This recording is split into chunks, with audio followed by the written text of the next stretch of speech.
காஷ்மீர் முதல் கன்னியாகுமரி வரை தடையில்லா போக்குவரத்து சேவையின் முன்னணி நிறுவனம் சாய் கிருஷ்ணா டிரான்ஸ்போர்ட், மாதவரம், சென்னை. உங்கள் இருதயம் பாதுகாப்பாக உள்ளதா? முழு இருதய பரிசோதனை செய்யுங்கள். நெஞ்சுவலி மற்றும் மாரடைப்புக்கான ஆஞ்சியோகிராம், ஆஞ்சியோபிளாஸ்டி சிகிச்சை நொடிகளில். தீவிர அடைப்பு உள்ளவர்களுக்கு EECP மற்றும் செலேஷன் சிகிச்சை அளிக்கப்படும். Shri Rathina hospitals, heart centre and cardiac wellness centre, Karur. நான் எப்போதுமே நம்பிக்கை இழக்க மாட்டேன். இதெல்லாம் நடக்கிறதெல்லாம் பார்த்தீங்கன்னா உங்களுக்கு ஒரு மனசில் அவநம்பிக்கை வரும்.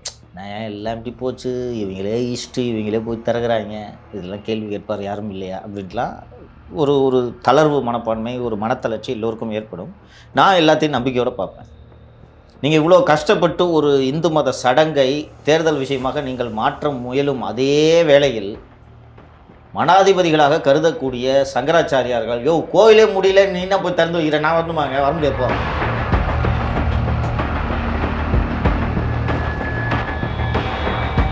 அது ஆழ்வார் அண்டு வைணவ வழிபாட்டு வழிகளின்படி அது வருகிறது, விஷ்ணு கும்பிட்றாங்க. ஆனால் ராமருக்கென்று தனியாக நிறைய கோவில்களை நான் பார்த்தது. இப்போ முருகன் கோவில் பார்த்தீங்கன்னா தடிக்கு விழுந்தா இருக்கும், விநாயகர் கோவில் தடிக்கு விழுந்தா இருக்கும். ராமருக்கு கோயில் அந்த மாதிரி இருப்பதாக நான் பார்க்கவே இல்லை. ஸோ அதை புரிந்து கொண்டு இவர்கள் அரசியல் செய்ய வேண்டும். தமிழ்நாட்டில் இது நம்ம ஊர், இங்கே வந்து நீங்கள் மத கலவரத்தை ஏற்படும்.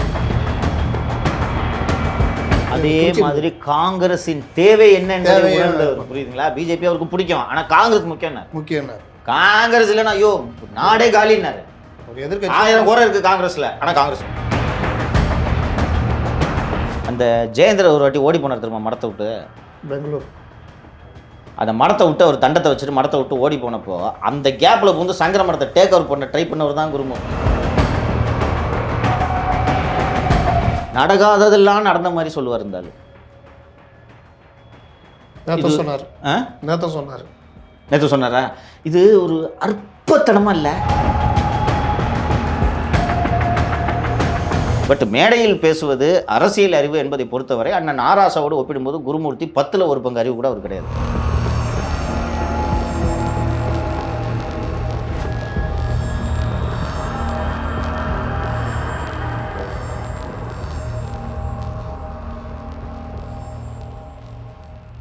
வணக்கம் சவுத் மீடியா நண்பர்களே. இன்று அரசியல் அரட்டியில் பல்வேறு விஷயங்கள் குறித்து பேச இருக்கிறோம். முக்கியமாக அயோத்தியில் ராமர் கோயில் திறக்கப்படுகிறது. இது பிஜேபிக்கு 2024 தேர்தலில் மிகப்பெரிய ஒரு ஒரு சக்தி, உந்து சக்தியை கொடுக்கும் அப்படின்னு சொல்லிட்டு பிஜேபி தரப்பிலிருந்து எதிர்பார்க்கப்படுகிறது. இந்த கோவில் குடமுழுக்கை எதிர்கட்சிகள் வந்து புறக்கணிப்பு செய்திருக்கிறார்கள். குறிப்பாக காங்கிரஸ் புறக்கணிப்பு செய்திருக்கிறது. அவர்கள் ஏன் செய்தார்கள், இதனால் அவருக்கு அரசியல் பலன் கிடைக்குமா, அதற்கு பின்னுள்ள அரசியல் என்று பல்வேறு விஷயங்கள் குறித்து பேச இருக்கிறோம். வாருங்கள். வணக்கம் சார். 1991 நினைக்கிறேன் பாபர் கோயில் முதலாக 92ல வந்து பாபர் கோயில் ஒரு தீப்பொறின்னு சொல்லலாம். பாபர் மசூதி இடிக்கப்பட்டது. இதன் ராமர் பிறந்த இடம், ராம ஜென்ம பூமி என்று முதல்ல வந்து ஒரு வாதம் வைக்கப்படுகிறது இந்துத்துவ இயக்கங்கள், அமைப்புகளால். அது ஒரு பொறின்னு தான் சொல்லணும் அந்த காலகட்டத்தில். அதுதான் இப்பொழுது வந்து பாஜக ஆட்சியில் அமர்வதற்கும் இப்பொழுது அங்கே ராமர் கோயில் கட்டுவதற்கும் அதான் காரணமாக இருந்தது. இது 2024 தேர்தலில் மிகப்பெரிய தாக்கத்தை ஏற்படுத்தும். இதை நம்பிதான் பாஜகவே இந்த 2024 தேர்தலை எதிர்கொள்கிறது அப்படின்னு சொல்லிட்டு சொல்றாங்க. நீங்க எப்படி பாக்குறீங்க அதை? இன்னைக்கு நம்ம 30 ஆண்டுகளை கடந்து வந்துட்டோம். நடந்த சம்பவத்துக்கு நீதிமன்றமே சான்றிதழ் அளித்து விட்டது. அதனால எல்லாத்தையும் நம்ம மறந்துட்டு சந்தோஷமாக ராமர் கோயில் கட்டிட்டு கொண்டாடிட்டு போகலான்னா என்னால் முடியல. அது யாராலுமே முடியாது சார். அது வரலாறு முடியல. வரலாறு அனைத்து மதங்களும் சேர்ந்த நாடு தான் இந்தியா. பன்முகத்தன்மை கொண்ட நாடு. பல்வேறு இனம், கலாச்சாரம், மொழி, மதம், சாதிய கூறுகளை கொண்ட நாடு தான் இந்தியா என்பதை அரசியலமைப்பு சாசனம் உருவான சமயத்தில் சுதந்திர போராட்டத்தில் ஈடுபட்ட தலைவர்கள் அத்தனை பேரும் சேர்ந்து, காந்தி உட்பட, கான்சியஸாக எடுத்த டிசிஷன். நம்ம கண்ட்ரி ரிலீஜியஸ் கலர் இருக்கக்கூடாது, வேற்றுமையில் ஒற்றுமை. அவர்கள் அந்த பிரிவினை நடக்கும் சமயத்தில் அந்த தலைவர்களை நம்பி தான் இந்தியாவில் இருக்கக்கூடிய இஸ்லாமியர்கள் இங்கே இருக்காங்க. நம்ம மறந்துடக்கூடாது. எங்களுக்கு இங்கே சொத்து இருக்குன்றது அது ஒரு பகுதி இருந்தாலும் பெரும்பாலான இஸ்லாமியர்கள் இந்தியாவில் நாங்கள் இருக்க போகிறோம், நாங்கள் பாகிஸ்தானுக்கு போகலன்ட்டு அன்னைக்கு 47 நம்ம மண்ணடியில் இருக்கிற பாகிஸ்தானுக்கு போயிருந்தாலும் கூட அவருக்கு ஒரு வீடு கிடச்சிருக்கும். கரெக்டா? அங்கே அவருக்குன்னு வீடு கிடச்சிருக்கும். ஏன்னா ரெஃப்யூஜி வந்தவங்க எல்லாத்தையும் அந்தந்த நாடுகள் செட்டில் பண்ணிச்சு. டெல்லியிலே வந்து பாகிஸ்தான் பஞ்சாப்லேருந்து வந்து செட்டில் ஆன சீக்கியர்கள் தான் பெரும்பான்மை டெல்லியில். ஸோ அவங்க நம்ம தலைவர்களை நம்புகிறாங்க, ஒரு கேரண்டி கொடுக்குறோம். கவலைப்படாது, நம்ம ஊருங்க, நாங்கள் அது மாதிரிலாம் ஒரு மத ரீதியான கண்ட்ரியை அதை மாற்ற மாட்டோம்னா அந்த நம்பிக்கை அடிப்படையில் இங்கே வர்றாங்க.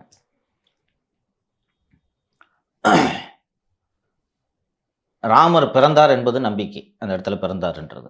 ஆனால் கண்ணு முன்னாடி மசூதி இருக்கு இல்லையா, அது நம்பிக்கை. ஆனால் அது கண்ணு முன்னாடி மசூதி இருக்கு. முகலாயர்கள் படையெடுப்பில் இந்து கோவில்கள் அழிக்கப்பட்டதான்னு கேட்டிங்கன்னா 100% அழிக்கப்பட்டது.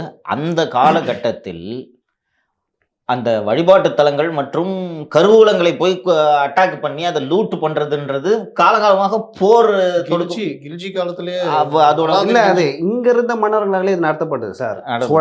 சோழர் அரண்மனை கோயில்லாம் கொள்ளையடிச்சுதான் பாண்டியர்கள் போனாங்க. சோழர் பாண்டியர் சண்டையில நடக்கலையா? அது நடந்தது. இல்ல நம்ம சொல்றது பெரும்பாலும் முகலாயர்கள் அந்த சைட்லேருந்து, ஆப்கானிஸ்தான் சைட்லேருந்து வந்த கில்ஜி வம்சம், கோரி வம்சம், இவங்க மெயின் படையெடுப்பே வந்து இந்துக்களுடைய கோயில்களில் இருக்க செல்வம் அதை கொண்டு. ஏன் பெரும்பான்மையான கட்சிகள் சிறுபான்மையினருக்கு முக்கியத்துவம் கொடுக்குறாங்க, சிறுபான்மையினர் ஆதரவாக நிற்கிறாங்க அப்படின்ட்டு நீங்கள் பார்த்தீங்கன்னா அதுதான் சரி, அதுதான் முறை. நாம பெரும்பான்மை, அவங்க சிறுபான்மையினர். அவங்க மனசில் நம்பிக்கை ஏற்படுத்துறது தான் பெரும்பான்மைக்கு அழகு. பஸ்ஸு நீ பாட்டுக்கு உங்களுக்கு இந்த எப்படி சாமி கும்பிடுமோ கும்பிடுங்க, நீங்கள் என்ன வேணுமோ சாப்பிடுங்க, உங்களது அடையாளங்கள் பாதுகாக்கப்படும்.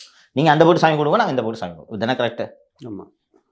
அவனை போய் நோண்டி விடுறது, நீ என்ன சாப்பிடணும், என்ன ட்ரெஸ்ஸு போடணும், எப்படி கல்யாணம் பண்ணணும், எப்படி டைவர்ஸ் பண்ணணும், எங்கே சொத்து வாங்கணும், எங்கே சொத்து வாங்கக்கூடாது, எத்தனை மணிக்கு தொழுகை பண்ணணும், எத்தனை மணிக்கு தொழுகை பண்ணக்கூடாது, இதையெல்லாம் போட்டு நம்ம திணிக்கிறதுன்றது பெரும்பான்மை வல்லாதிக்கம். இது உலகத்தில் எங்கேயாவது நடக்குதான்னு கேட்டிங்கன்னா பல நாடுகளே நடக்கிறது, குறிப்பாக இஸ்லாமிய நாடுகளே நடக்கிறது. நீங்கள் சவுதி அரேபியாவில் போய் இருந்துக்கிட்டு நோன்பு காலத்தில் நீங்கள் வீட்டில் அடுப்பு வச்சிங்கன்னா ஃபைனு, ஜெயிலு. நாம் அப்படின்றதை பார்க்கணும். ஆனால் அப்படி சவுதி எப்படி இஸ்லாமிய நாடாக இருக்கிறதோ இந்தியாவை இந்து நாடாக மாற்ற வேண்டும் என்ற நோக்கத்தில் தான் பிஜேபி உருவானதே, ஆர்எஸ்எஸ் உருவானதே. ஆனால் பல்வேறு காலகட்டங்களில் அந்த பேலன்ஸ் நம்ம அந்த மாதிரி இல்லைன்றதை சரி பண்ணி கொண்டு வந்துட்டாங்க. இன்றைக்கி இந்த ராமர் கோவில் திறப்பு விழா என்பது அதன் கட்டமாக இந்தியாவை இந்து நாடாக அறிவிக்கும் திட்டத்தின் ஒரு கிளைமாக்ஸாக நான் அதை பார்க்கிறேன். உச்சநீதிமன்றம் ஒரே தீர்ப்பில்தான் இடித்தது தவறு, ஆனால் இடித்தவர்களுக்கு நிலம் சொந்தம். மசூதியை இழந்தவர்களுக்கு 5 ஏக்கரில் அங்கே இன்னொரு நிலம். நீங்கள் ராமர் கோவில் கட்டுவதற்கான அந்த குழுவில் மூத்த வழக்கறிஞர்கள், முக்கிய பிரமுகர்கள், பிஎம்ஓ கூட அதில் ஒரு அங்கம்னு நினைக்கிறேன் நான், டோனோ கரெக்ட்லி. இது மாதிரி போட்டு நீங்கள் அதெல்லாம் கட்டுறீங்க, ரைட்டு. அவனுக்கு 5 ஏக்கர் கொடுத்தீங்கல்ல, அவன் கட்டினானா? ஹாஸ்பிட்டலில் கொடுத்துருங்க. அதில் what ever it is, 5 acre அவங்களுக்கு கொடுத்துட்டீங்க. அதை கட்டி முடிச்சு அதை பிரதமர் திறந்து வச்ச பிறகு இதை பண்ணியிருந்தாருன்னா சந்தோஷப்பட்டிருப்பேன். நான் மோடி வாழ்த்திருப்பேன். அதுதான் அழகு. ஃபஸ்ட்டு அந்த மசூதி இடிச்சிங்கல்ல, எல்லோரும் சேர்ந்து இடித்தோம். ஃபஸ்ட் நீ கட்டு, போங்க போய் கும்பிடுங்க, நானும் வர்றேன். அதற்கு பிறகு இந்த கோவில் கட்டப்பட்டிருந்தால் மகிழ்ந்திருப்பேன். இன்னைக்கு 24 தேர்தலின் முக்கிய கருப்பொருளாக இந்த ராமர் கோவிலை பிஜேபி உருவாக்க நினைத்திருக்கிறது. கரசேவை நடைபெற்ற 6 டிசம்பர் 1992 அன்று இந்தியா முழுக்க பூஜை நடந்தது. பலருக்கு தெரியாது. அங்கே அந்த மசூதியை இடிக்கிற அதே சமயத்தில் பலர் கரசேவை பூஜை பண்ணுறாங்க, செங்கலெல்லாம் வச்சு பூஜை பண்ணிட்டு இருந்தாங்க. அதுக்கு முன்னாடியே செங்கல் பூஜைலாம், செங்கல் கரசேவெல்லாம் இங்கேருந்து ஜெயலலிதாவை அனுப்பிச்சு விட்டாங்க. அதுபோல இந்தியா முழுக்க இருக்கக்கூடிய அனைத்து கோவில்கள், நான் சொல்கிறது இப்போ இந்த தெருவில் ஒரு பிள்ளையார் கோவில் இருக்கும், ஒரு சின்ன மண்டபம் மாதிரி ஒரு பிள்ளையார் கோவில் இருக்குன்னு வச்சுக்கலாம், அது மாதிரி கோவில் உட்பட அனைத்து கோவில்களிலும் ராமர் கோவில் திறப்பு நிகழ்ச்சி நேரடியாக தொலைக்காட்சிகளில் ஒளிபரப்ப பிஜேபி விஸ்வ இந்து பரிஷத் ஏற்பாடு செய்துள்ளது. தமிழ்நாட்டிலே இது நடக்க போகுது. எல்லா கோவில்களும் அறநிலைத்துறை கட்டுப்பாடுகிற கோயிலுமா பண்ணுவாங்க. திமுக அப்படியே எதிர்ப்பு தெரிவித்து நிறுத்திடுவாங்களே, ட்ரெயின் அனுப்புறேன்றாரு. அப்புறம் அதை பண்ண போகிறாங்க. இதை ஒரு ஹிந்து மூமெண்ட்டாக கொண்டு போக போகிறாங்க. நான் எப்போதுமே நம்பிக்கை இழக்க மாட்டேன். இதெல்லாம் நடக்கிறதெல்லாம் பார்த்தீங்கன்னா உங்களுக்கு ஒரு மனசில் அவநம்பிக்கை வரும்.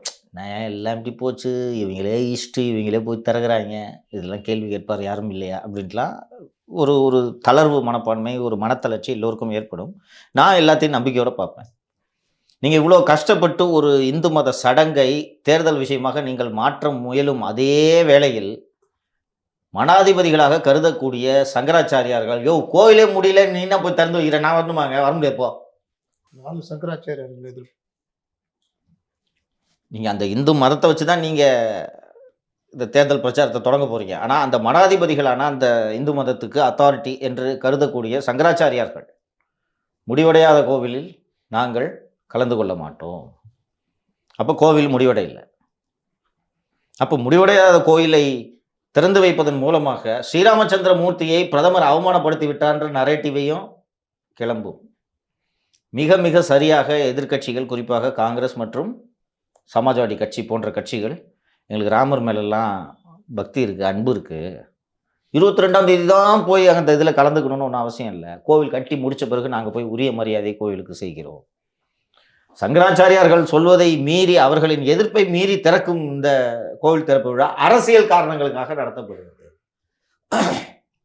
அப்படின்ற ஒரு நிலைப்பாட்டை அவர்கள் எடுத்திருக்கிறார்கள். இது நிச்சயமாக வரவேற்க தகுந்த ஒரு விஷயமாக நான் பார்க்கிறேன். நீங்கள் உங்கள் மதம் மிகச்சிறந்த மதம்னு நீங்கள் சொல்லிக்கிட்டீங்கன்னா எனக்கு அதில் வருத்தம் இல்லை, இருந்துட்டு போது, கும்பிட்டுக்குப்பா அப்படின்னு சொல்லிட்டு விட்டுட்டு போகலாம். ஆனால் மாற்று மதத்தினரை போய் தொல்லை பண்ணுற வேலையை பிஜேபி செய்யும். கலவரம் நடந்தால் தானே உங்களுக்கு வாக்கு. தமிழகத்தை நான் எப்போவுமே பெருமையாக கருதி கொண்டு வந்திருக்கிறேன். இந்தியா முழுக்க மத கலவரம் நடந்தாலும் இங்கே ஒன்றும் பெருசாக இருக்காது. 84 இந்திரா காந்தி செத்த பிறகு சீக்கியர்கள் மேலெல்லாம் கலவரம் நடந்தப்போ கோயம்புத்தூரில் 1-2 கல்லெறி சம்பவங்கள் நடந்த வழியே சீக்கியர்களுக்கு இங்கே ஆபத்து ஏற்படவில்லை. அதே போல் 92லும் சரி, 93ல் மும்பையில் தொடங்கிய கலவரத்திலும் சரி, அதற்கு பிறகு 2002 குஜராத் கலவரம் சமயத்திலும் தமிழகம் அமைதி பூங்காவாகத்தான் இருந்தது. இப்போது அதை மீண்டும் கலவர பூமியாக்கும் முயற்சியில் தமிழக பாஜக ஈடுபட்டு வருகிறது. அதை வருத்தத்தோடு தான் பதிவு செய்கிறேன். இந்த ராமர் கோவிலுக்கு அழைப்புதழ் கொடுக்குறேன்ட்டு வேணும்னே போய் கருணாநிதி வீட்டில் கொடுத்தாங்க, ஞாபகம் இருக்கா? கோபாலபுரத்தில் கொடுத்தாங்க, சித்தரஞ்சன் சாலையில் கொடுத்தாங்க, இதெல்லாம் பண்ணுறாங்க. இது ஒரு பொலிட்டிக்கல் ஸ்டண்ட். எனக்கு இதில் ஒன்றும் கூட சிக்கல் இல்லை, வேணுங்கன்னு போய் பண்ணுறீங்க. அதாவது அவங்க அழைப்புதல் மூலியமாக கிட்டத்தட்ட இந்தியாவில் ஒரு 60 கோடி மக்களை ரீச் பண்ணணும் அப்படின்னு ஒரு முடிவெடுத்து பண்ணிக்கிட்டு இருக்கிறாங்க. அதுக்கு அழைப்புதல்னா தெரிஞ்சவங்களுக்கு கொடுப்பாங்க, இது அதெல்லாம் கணக்கு இல்லை, போய் கொடுக்கறது வாங்கிக்கிங்க. இப்போ விருதுநகர் அருகே ஒரு மசூதியில் இப்போது ஒரு பிரச்சனையை ஓடிக்கொண்டிருக்கிறது. தென் மாவட்டம் வேற. பேராசிரியர் ராமஸ்ரீனிவாசன் பிஜேபி பிரமுகர், அவர் இந்த ராமர் கோவிலுக்கு அழைப்பு கொடுக்குறேன்னு சொல்லிட்டு ஒரு மசூதிக்கு போகிறாரு. அது வரைக்கும் நான் வரவேற்கிறேன், நல்ல விஷயம். எங்கள் பண்டிகைக்கு நீங்கள் வாங்க, உங்கள் பண்டிகைக்கு நாங்கள் வரோம், நல்ல விஷயம். அந்த மசூதிக்கு தலைவராக இருக்கக்கூடிய ஹாஜி இமாம் வந்து ராமஸ்ரீனிவாசனுக்கு தெரிஞ்சவர். அவரோட அழைப்பின் பேரில் வாங்க, நீங்கள் வந்து அதனை அழைப்புதல் தானே கொடுக்குறாரு. கொடுத்துட்டு போயிட்டு மசூதிக்கு போயிட்டு இந்தாங்க சார் எல்லாரும் வந்துருங்கன்னா முடிஞ்சு போச்சு. அவர்கள் தொழுகை நடத்தி கொண்டிருக்கிறார்கள். அந்த தொழுகையில் போய் ராமஸ்ரீனிவாசன் கலந்துக்கிறார். அந்த மசூதியோட இமாம் தான் ராமஸ்ரீனிவாசனுக்கு நட்பு. ஆனால் அந்த மசூதியில் இருக்கக்கூடிய மற்ற முக்கிய நிர்வாகிகள் ஒருவருக்கும் தகவல் கூட தெரிவிக்கப்படவில்லை. வழக்கம் போல் தொழுகைன்னு சொல்லிட்டு போய் எல்லாரும் கூடுறாங்க. கூட்டு பார்த்தா ராமஸ்ரீனிவாசன் வெளில போய் என்ன சொல்ல முடியும், நடக்குது. இப்போ அந்த மசூதியில் பிரச்சனை ஓடிட்டு அவங்க அந்த இஸ்லாமியர்கள் தரப்புல நானும் கேட்டேன், ஏங்க அந்த இன்விடேஷன் சார், இன்விடேஷன் வாசல் வச்சுக்கின்னு கொடுக்கலாம் சார், நீங்கள் வீட்டுக்குள்ள நாங்கள் ப்ரேயர் பண்ணிட்டு இருக்கோம்னு தெரியுது, ப்ரேயரில் வந்து கலந்துக்கிட்டு தான் இன்விடேஷன் கொடுக்கணும்னு என்ன சார் இருக்குது, நீங்கள் இது எங்களது உணர்வுகளை நீங்கள் சீண்டுவது போல இது உள்ளதுன்றாங்க. பொதுவாக தர்கா இந்த மாதிரி இடத்துக்கு எல்லாம் போவாங்க, மாற்று மதத்தினர் போவாங்க. பள்ளிவாசல்ன்றது வேற. பள்ளிவாசல்ன்றது அது ஒதுவெடுத்து கை காலெல்லாம் கழுவிட்டு இஸ்லாமியர்கள் மட்டும் தொழுவாங்க. அந்த இடத்துல யாரும் மாற்று மதத்தோர் வாய்ப்பு தெரியாது. அந்த தர்காவுக்கு போவாங்க. தர்கான்றது ஒரு சமாதி தான், அங்கே மாற்று மதத்தவர்லாம் போவாங்க. பள்ளிவாசலுக்கு பொதுவாக இஸ்லாமியர்கள் மட்டும்தான் போவாங்க. இவர் ஒரு வேளை கொடுத்துருக்கணும்னா இமாமுடைய ஆஃபீஸில் போய் இது என்ன நிகழ்வு? நீங்கள் சாதாரணமாக ஒரு கோவில் பிரதிஷ்டை பண்ணுறீங்க, ஒரு கோவிலுக்கு கும்பாபிஷேகம் பண்ணுறீங்கன்னா போய் கூப்பிட்டா பரவாயில்ல. இது ஒரு இஸ்லாமியர்கள் தொழுகை நடத்தி கொண்டிருக்கக்கூடிய ஒரு மசூதியை இடிச்சுட்டு அங்கே ஒரு கோவில் கட்டி அந்த கோவிலுக்கு போய் நீங்கள் பாய்களை போய் இன்வைட் பண்ணுறீங்கன்னா இது ஒரு கிட்டத்தட்ட வேணுக்குன்னே குசும்பு வேலை பண்ணுற மாதிரி தெரில. உப்பின் மீது புண்ணின் மீது உப்பை தேய்ப்பது போல் இல்லை, இது தெரிஞ்சு தான் பண்ணுறாங்க. ஒரு பேராசிரியர் ராமஸ்ரீனிவாசன்லாம் படித்தவர். அவரும் தமிழர் தானே, இந்த ஊரில் தானே பிறந்திருக்காரு, இங்கே போய் இப்படி கலவரத்தை உண்டு போடுறது நியாயமா அது? அவனே மசூதி 30 வருஷமாக பறி கொடுத்துட்டு அவனது உரிமைகள்லாம் பறிக்கப்பட்டு ஒடுங்கி போய் உட்காந்துருக்கான், அவனை போய் சொரிஞ்சு விட்றீங்க. அப்புறம் வயலண்ட்டாக ரியாக்ட் பண்ணா ஐயோ பாருங்க தீவிரவாதம் பண்ணுறாங்க அப்படின்ட்டு அப்புறம் வேற என்ன பண்ணுவான்? ஒரு நட்புக்காக பத்திரிகை கொடுக்க இப்படி தானே கொண்டு போவீங்க நீங்கள். நாங்கள் பாங்க இவ்வளோ நட்பான முறையில் போனோம், அவங்க பாருங்கள் எங்களை விரோதிகளாக பார்க்குறாங்கன்னா. போய் நான் மீண்டும் சொல்கிறேன், நீங்கள் அழைப்புதல் கொடுக்க நான் வரவேற்கிறேன். போயிட்டு பாய் வந்துருங்க பாய் முடிஞ்சிச்சா? நான் அவ்வளோ ஒன்றுக்குள்ளே ஒன்றா நீங்கள்?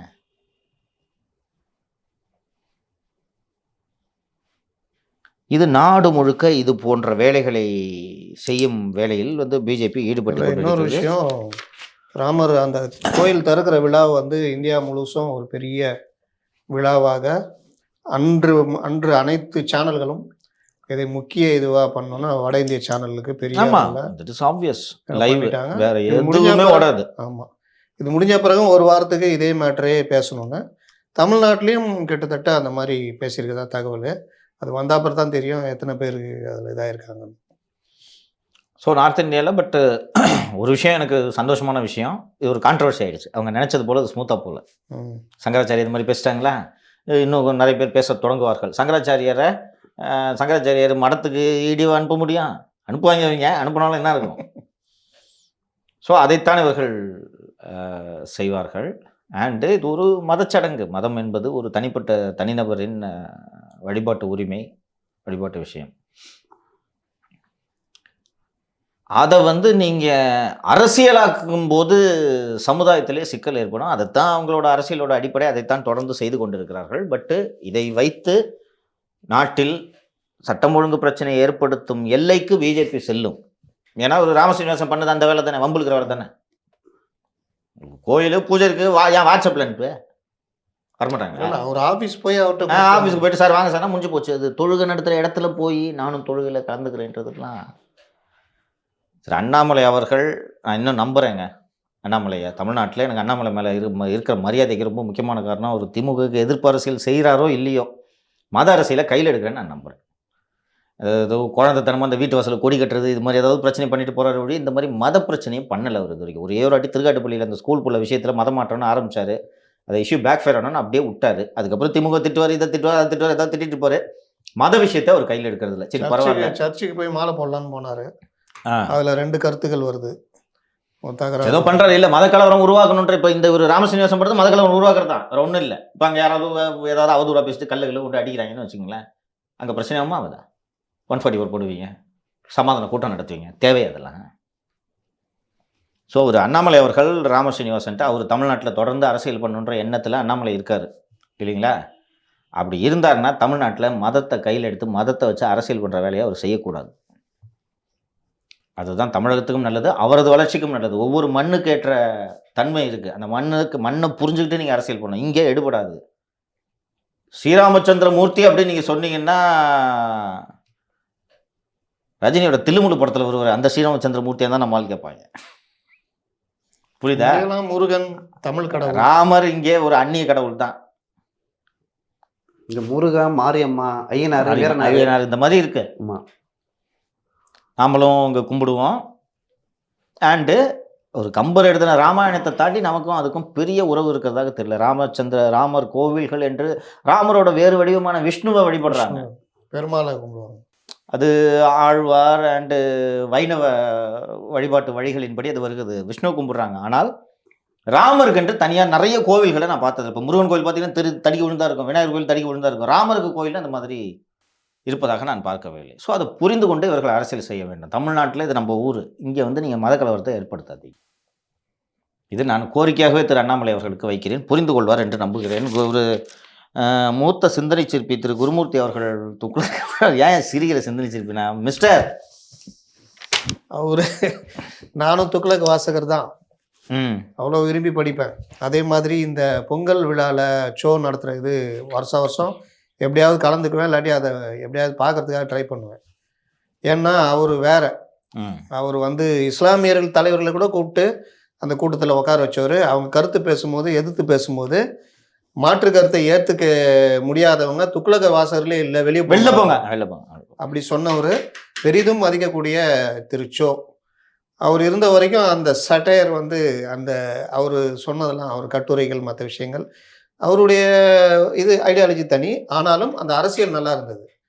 எப்போ துக்ளக் இவர் கைக்கு போச்சோ அன்னைக்கே இவங்களா ஒன்று எழுதிக்கிட்டு சிரிங்க, சிரிப்பு வரல சிரிங்க அப்படின்னு ஏதோ கார்ட்டூன் போட்டுக்கிட்டு கண்டதே காட்சி கொண்டதே கோலம்னு இவங்க என்ன எழுதுறாங்களோ அதான் அரசியல்ன்ற மாதிரி போச்சு. வெறும் பொருளாதார கட்டுரைகள் எழுதியிருந்தவர் தான் அவர் குருமூர்த்தி. சோவால மதிக்கப்பட்டவர், பொருளாதார கட்டுரை எழுதியிருந்தவர். அதை தாண்டி பொலிட்டிக்கலாலாம் பெருசாக ஒன்றும் இது கிடையாது. இன்னொன்று, சோ என்ன பண்ணாலும் அந்த தரம் தாழ்ந்து விமர்சனம் பண்ண மாட்டார். அதுலேயும் வந்து தான் வாசகர்களுக்கு தான் எதை கொடுக்கணுன்றதுல ரொம்ப தெளிவாக இருப்பார். தரம் தாழ்ந்த விமர்சனங்களை என்றைக்குமே அவர் வச்சதில்லை. சட்டையர் பாபர் மசூதி இடிப்புக்கு பிறகு வந்து துக்ளக் கருப்பு அட்டைப்படம் போட்டு மிக நீண்ட தலையங்கம் எழுதியிருந்தார். அவமானம் என்று எழுதியிருந்தார். குருமூர்த்தி எழுதுவாரா? சோட்டு அந்த நேர்மை இருந்துச்சு. சோவும் ஹிந்து ஃபெனாட்டிக் தான், சாதியை நம்புறவர் இன்னும் சொல்ல போனால். அண்டு அவரோட மேடைகளில் கம்யூனிஸ்ட்லாம் உட்காந்துருப்பாங்க சார் எல்லாருமே. அதுதான் சோ ராஜாலாம். ஆனால் சோ வந்து அந்த பாபர் மசூதி இடிப்பை ஏன் அவமானமாக பார்த்தாருன்னா, நாம் வாக்கு கொடுத்து மீறிட்டோம்னு பார்த்தாரு. நம்ம அவங்களுக்கு வாக்கு கொடுத்தோம், இடிக்க மாட்டோம்னு வாக்கு கொடுத்துட்டு மீறினது இது தப்பு. எத்துக்கவே அவர் சோவை பொறுத்த வரைக்கும் அவர் அந்த அரசு விருதும் சரி, அவருக்கு பெரிய விருதுலாம் கொடுத்தாங்க, அந்த பத்ம விபூஷன்லாம் கொடுத்தாங்க. இதை வாங்கி நான் என்ன பண்ண போகிறேன், வீட்டில் ஒரு மூலையில் கிடக்க போகுது அப்படின்னு அதை கூட அவர் பெருசாக மதிக்கலை. ஒரு செலவு, அவர் இடம் பிரச்சனை இருந்தது, அது ரிஜிஸ்ட்ரேஷனுக்கு நேரடியாக தான் ஆளுங்க அமைச்சு பண்ணார். கடைசி வரைக்கும் ஜெயலலிதா சொல்லியிருந்தா உளுந்தடிச்சு வீட்டில் வந்து கையெழுத்து வாங்கி போயிருப்பாங்க. அதை அவர் பண்ணவே இல்லை. எங்கேயாவது போலீஸ்காரன்ட்ட முறைச்சிட்டு வந்தால் கூட டிரைவரை திட்டு வரோம்.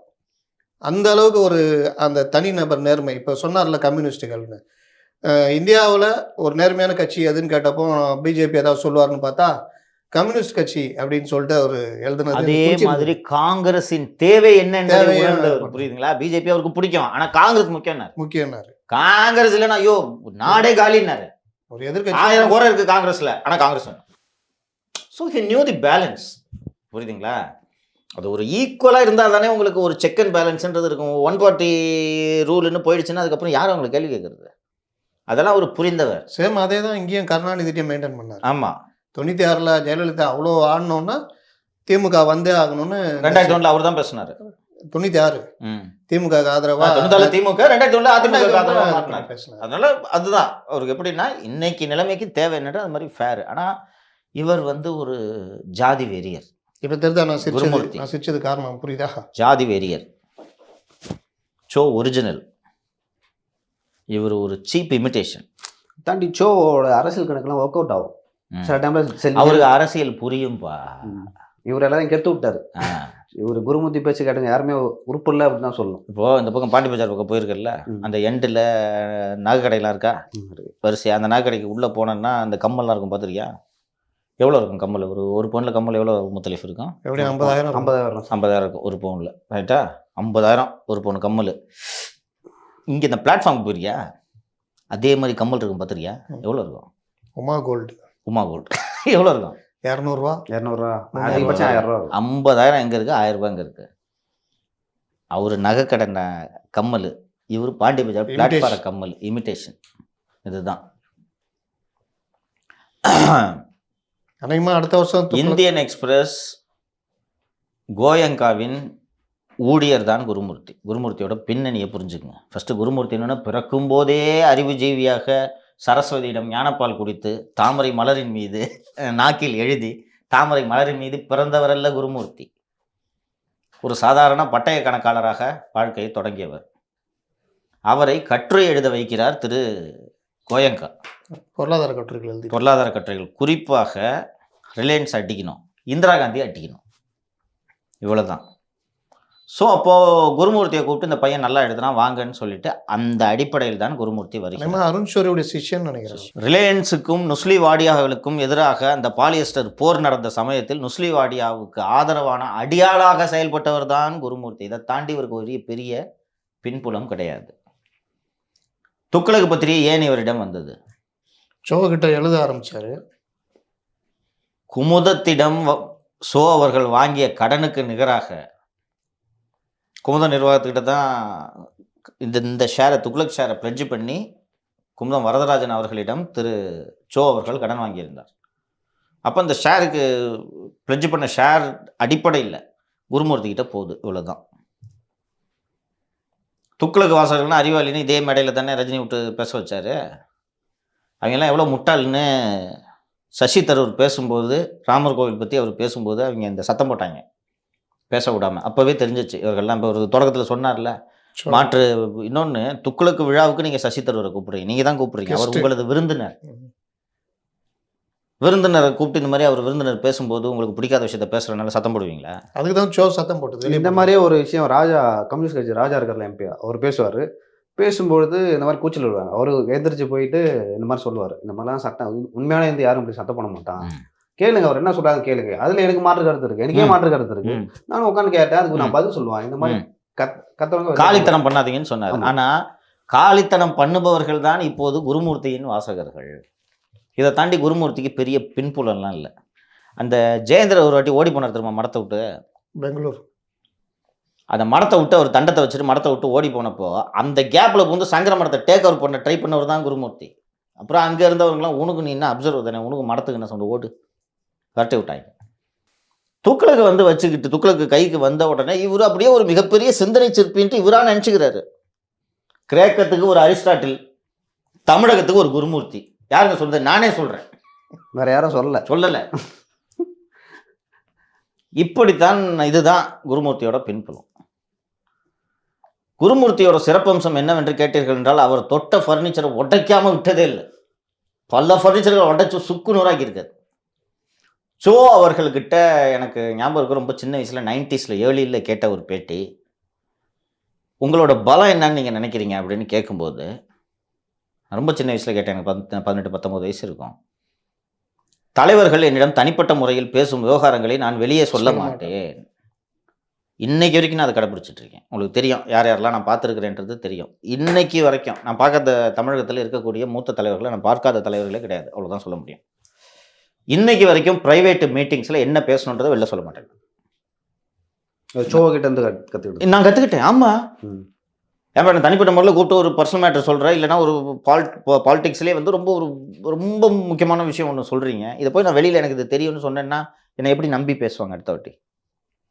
அவங்க என்கிட்ட ஆலோசனை கேட்குறாங்க கூப்பிட்டு, இது எனக்கு பண்ணலாம் இப்படி பண்ணலாம் அப்படின்ட்டு. நான் போய் வெளியில் அவரையே நான் தான் ஐடியா கூப்பிட்டேன் அப்படின்னு போய் சொன்னேன்னா அது யார், எந்த தலைவராவது விரும்புவார்களா? ஒருவருமே விரும்ப மாட்டார். கருணாநிதியிடம் ஜெயலலிதாவிடம் அதை கடைபிடித்தவர். ஷோ 2 பேரும் டிஸ்கஸ் பண்ணுவாங்க. இவங்ககிட்ட சொன்னதை அவங்ககிட்ட சொல்ல மாட்டார். இன்னைக்கு வரைக்கும் நான் அதை கம்பார்ட்மெண்ட்லெஸ்ஸாக வச்சுட்டு இருக்கேன்.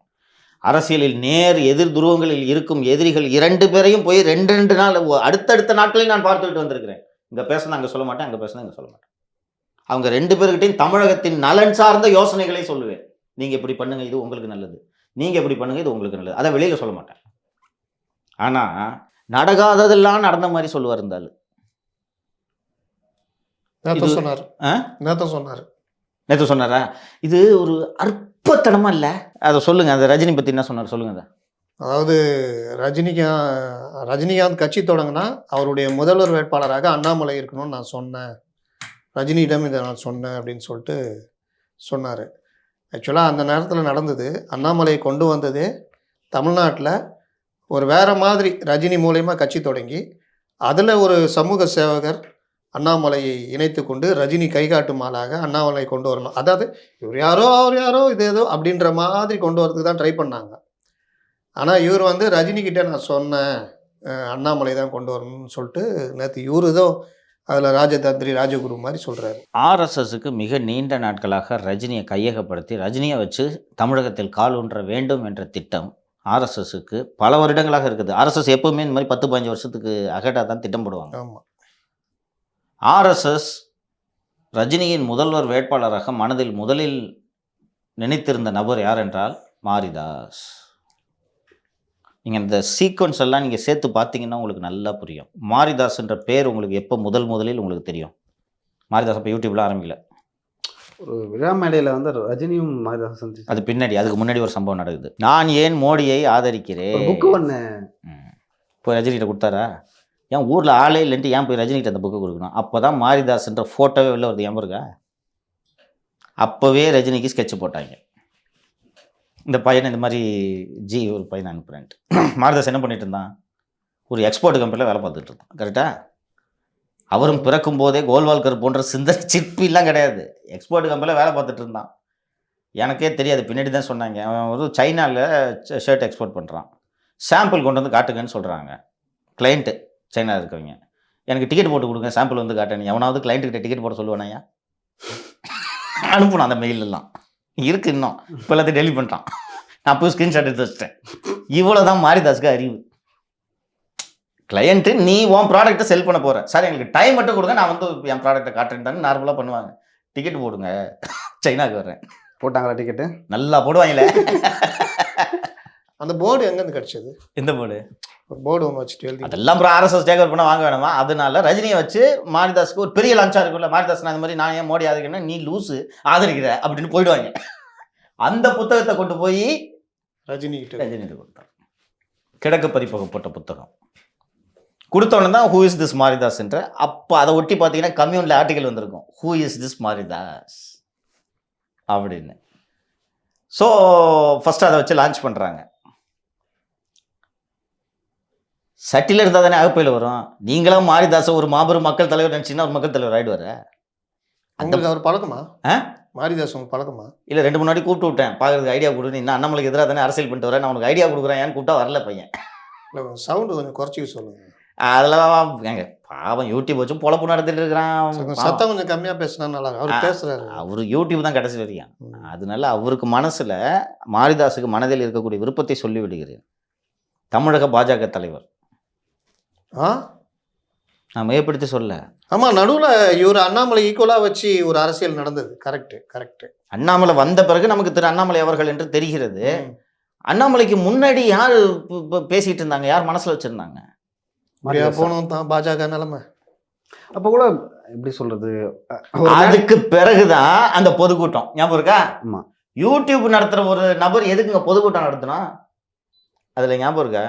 ஒரு நேவி ஆபீசர் சாய்ராம். ஆமா, ரொம்ப நாளா நீங்க மீன் போட்டுருந்தீங்க. சாய்ராம் ஞாபகம் இருக்கா? நான் உங்களை சின்ன தலைவர் தான் சொல்லுவேன். சின்ன தலைவர் தான் சொல்லுவேன். ஞாபகம் இருக்கா? இதெல்லாம் ஒரு சதி திட்டத்தோட பல்வேறு பகுதிகள். தெரியுதா? நல்லா கவனிச்சு பாருங்க.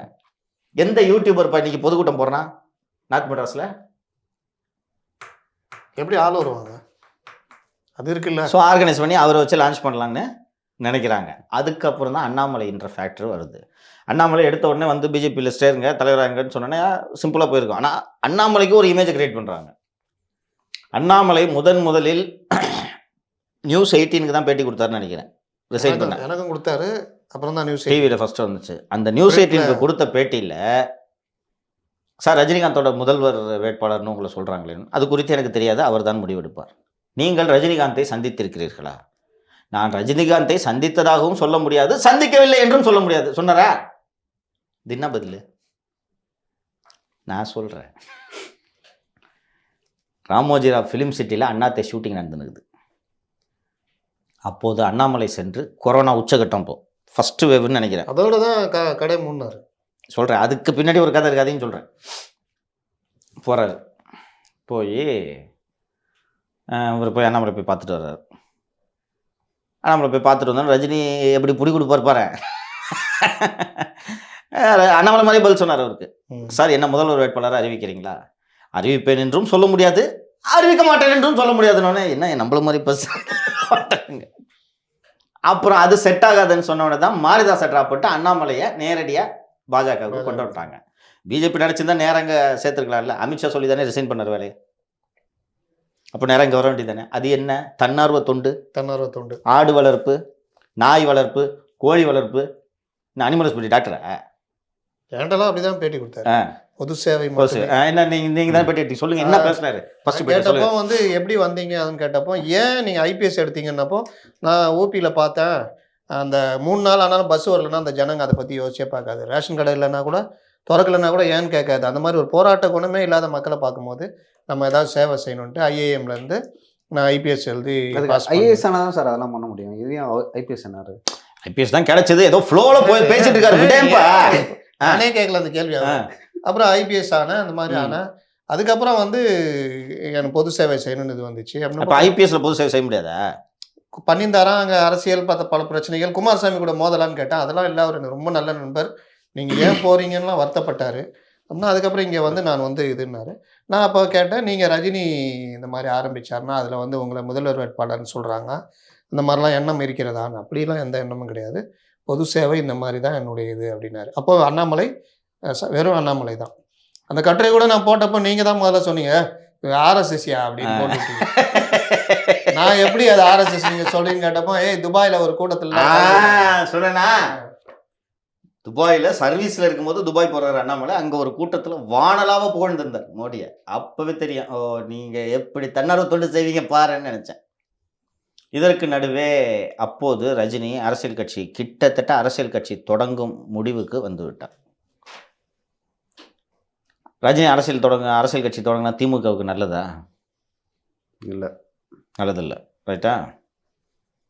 ஸோ ரஜினி கிட்ட நீங்கள் அரசியலுக்கு வரக்கூடாது அப்படின்னு சொல்லணும். எப்படி சொல்லுவீங்க? யாரையாவது அவருக்கு உள்ள பிஸ்னஸ் பார்ட்னரை விட்டு தூது விட்டு தான் சொல்ல வைக்கணும். Marans did the job.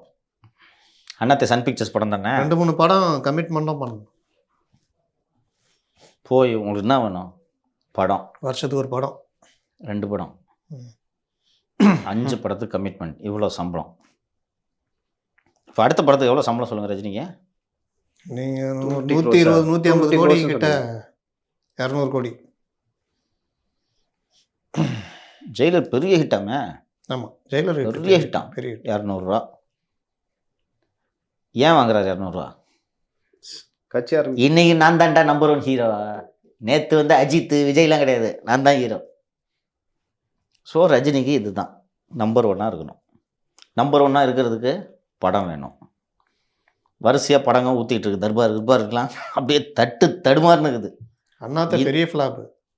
இந்த நேரத்தில் 5 படம்னு உங்களுக்கு கமிட்மெண்ட்டோட ஒரு ப்ரொடியூசர் வந்தால் இதே சம்பளத்துக்குன்னு கசகுதா? அவ்வளோதானே, 4 அரசியல் வரல விட்டுருக்கா. அதுக்கு பிறகு வந்த ஒரு அழுத்தம், அது டெல்லியிலேருந்து வந்த அழுத்தத்தின் காரணமாக தான் இதோ என் கட்சிக்கு நான் ஒரு தலைவர் போட்டிருக்கேன், உங்கள் பேர் என்ன? அர்ஜுனமூர்த்தி. இந்த அர்ஜுனமூர்த்தி தாங்க தலைவர் அப்படின்னு பண்ணிட்டு டபாஞ்சிட்டு போயிட்டாரு.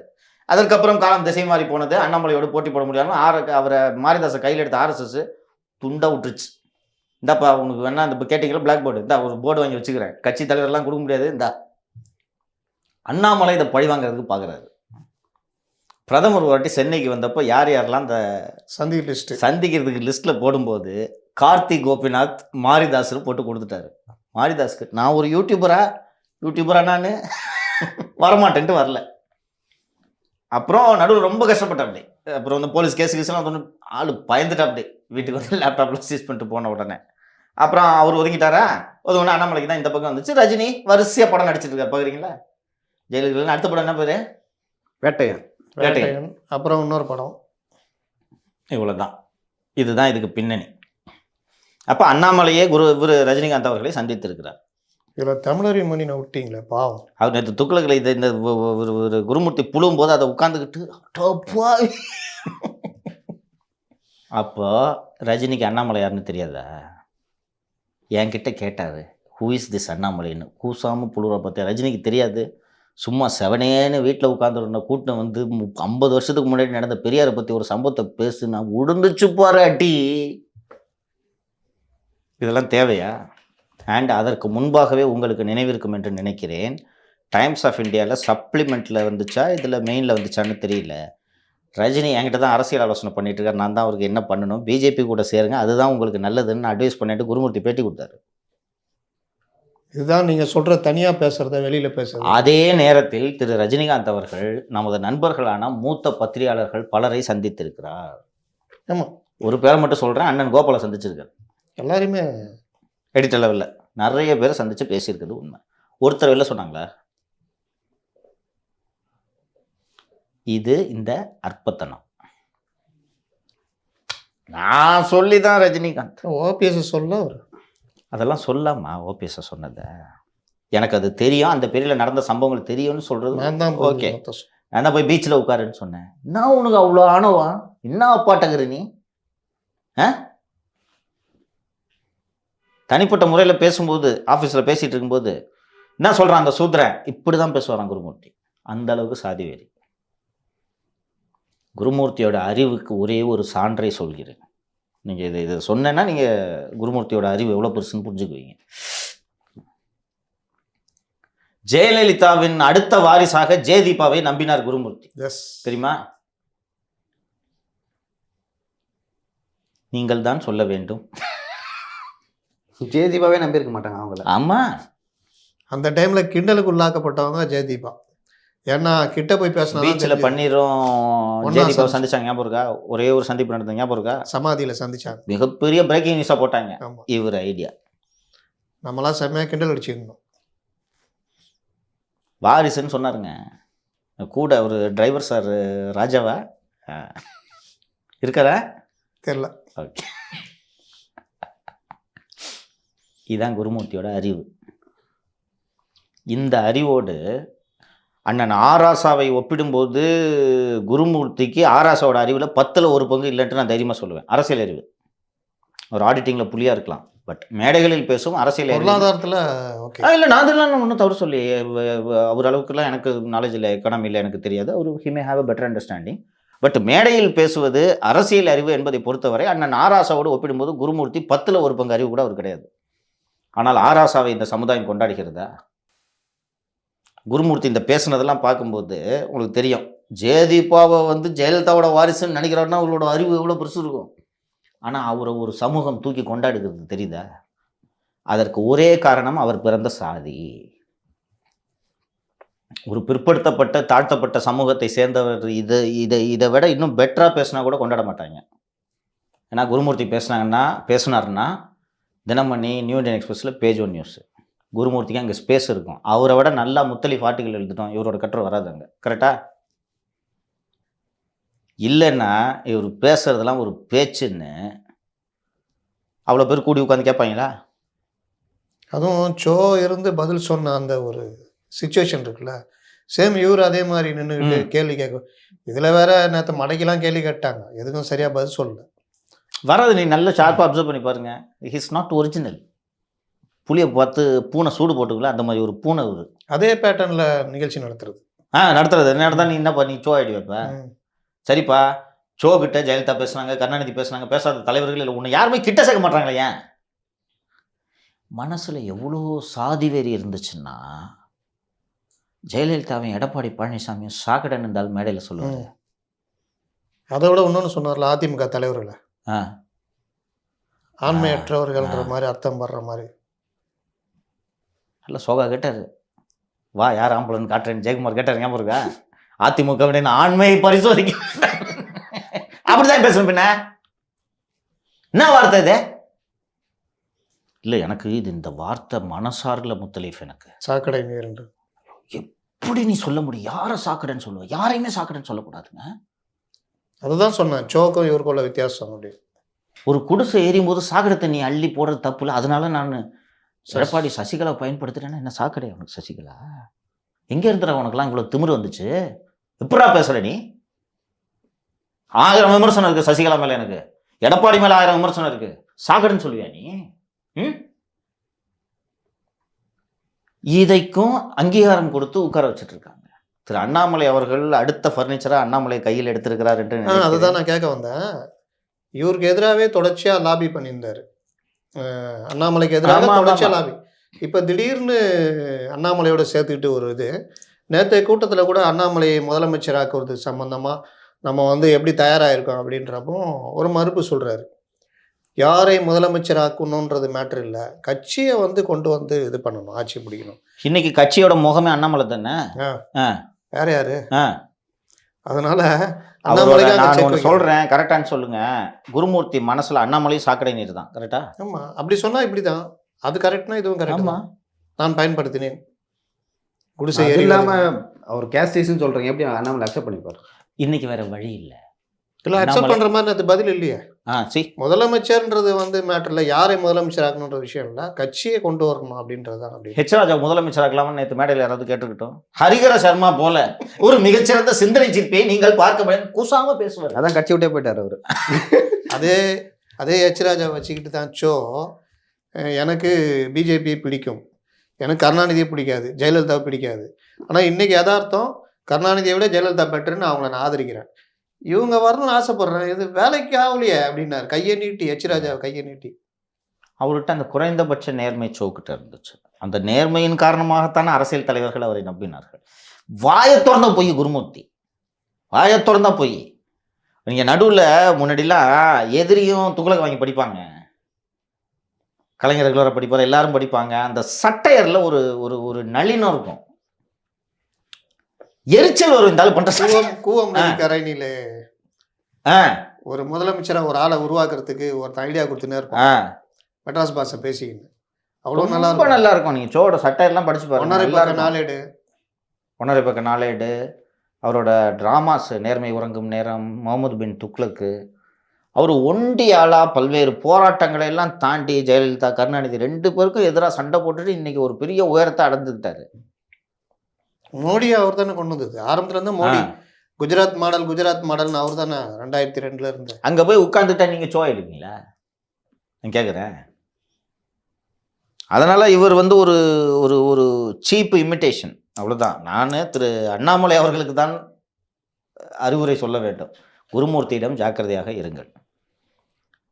இன்னொன்று சொன்னேன்ல, ஒரு பீரியட் வரைக்கும் குருமூர்த்தி வாஸ் ரன்னிங் மாரிதாஸ்.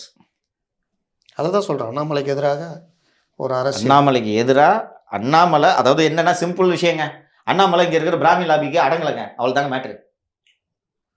இவங்க கட்சியை நம்ம கண்ட்ரோலில் வச்சுக்கணும்னு ஆசைப்படுறாங்க. தமிழ்நாட்டு சூழல் காரணமாக இங்கே ஒரு பார்ப்பன சமூகத்தை சேர்ந்தவரை தலைவராக கொண்டு வருவது பிஜேபி நினைத்து கூட பார்க்க முடியாது. இன்னொன்று, இன்னைக்கு ஆல் இந்தியா லெவலில் பிஜேபி நடத்துறது 2 ஓபிசி தானே, முடியாது.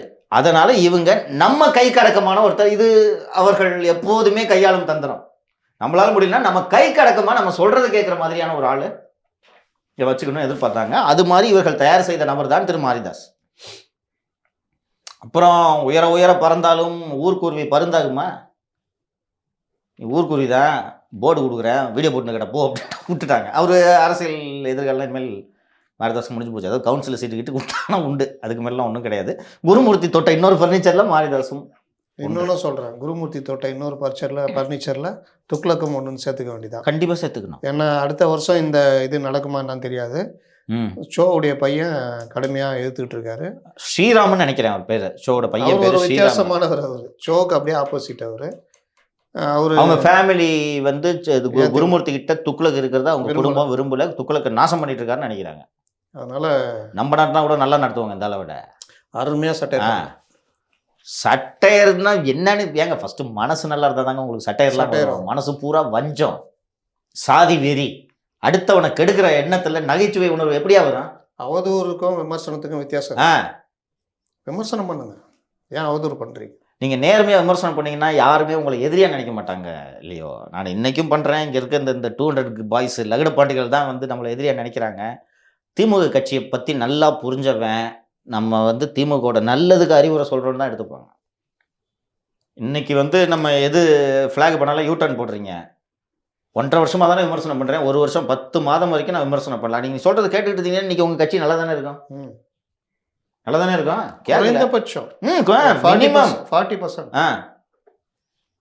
அதனால் இவருக்கு மனசு பூரா வஞ்சம், வேற ஒன்றும் இல்லை. இந்த டிஎம்கே ஃபைல்ஸ் 3 பற்றி என்னங்க நினைக்கிறீங்க முத்தலீஃப்? பார்த்தீங்களா? பார்த்தேன், கேட்டேன். சில பேர் என்கிட்ட ஃபோன் பண்ணி கேட்டாங்க, அவர் தான் கொடுத்தாரா அப்படின்னாங்க. யோ எதாலும் அவர் தான் கொடுத்தாரா அப்படின்னு. அந்த டேப்போட பின்புலத்தை சொல்லிடுறேன் முத்தலீஃப். எனக்கு ஃபஸ்ட்டு 4 டேப் ரிலீஸ் பண்ணல, ஜாஃபர் சேட் எடுத்து டெல்லியில் ஆம் ஆத்மி மூலமாக ரிலீஸ் பண்ணோம்ல,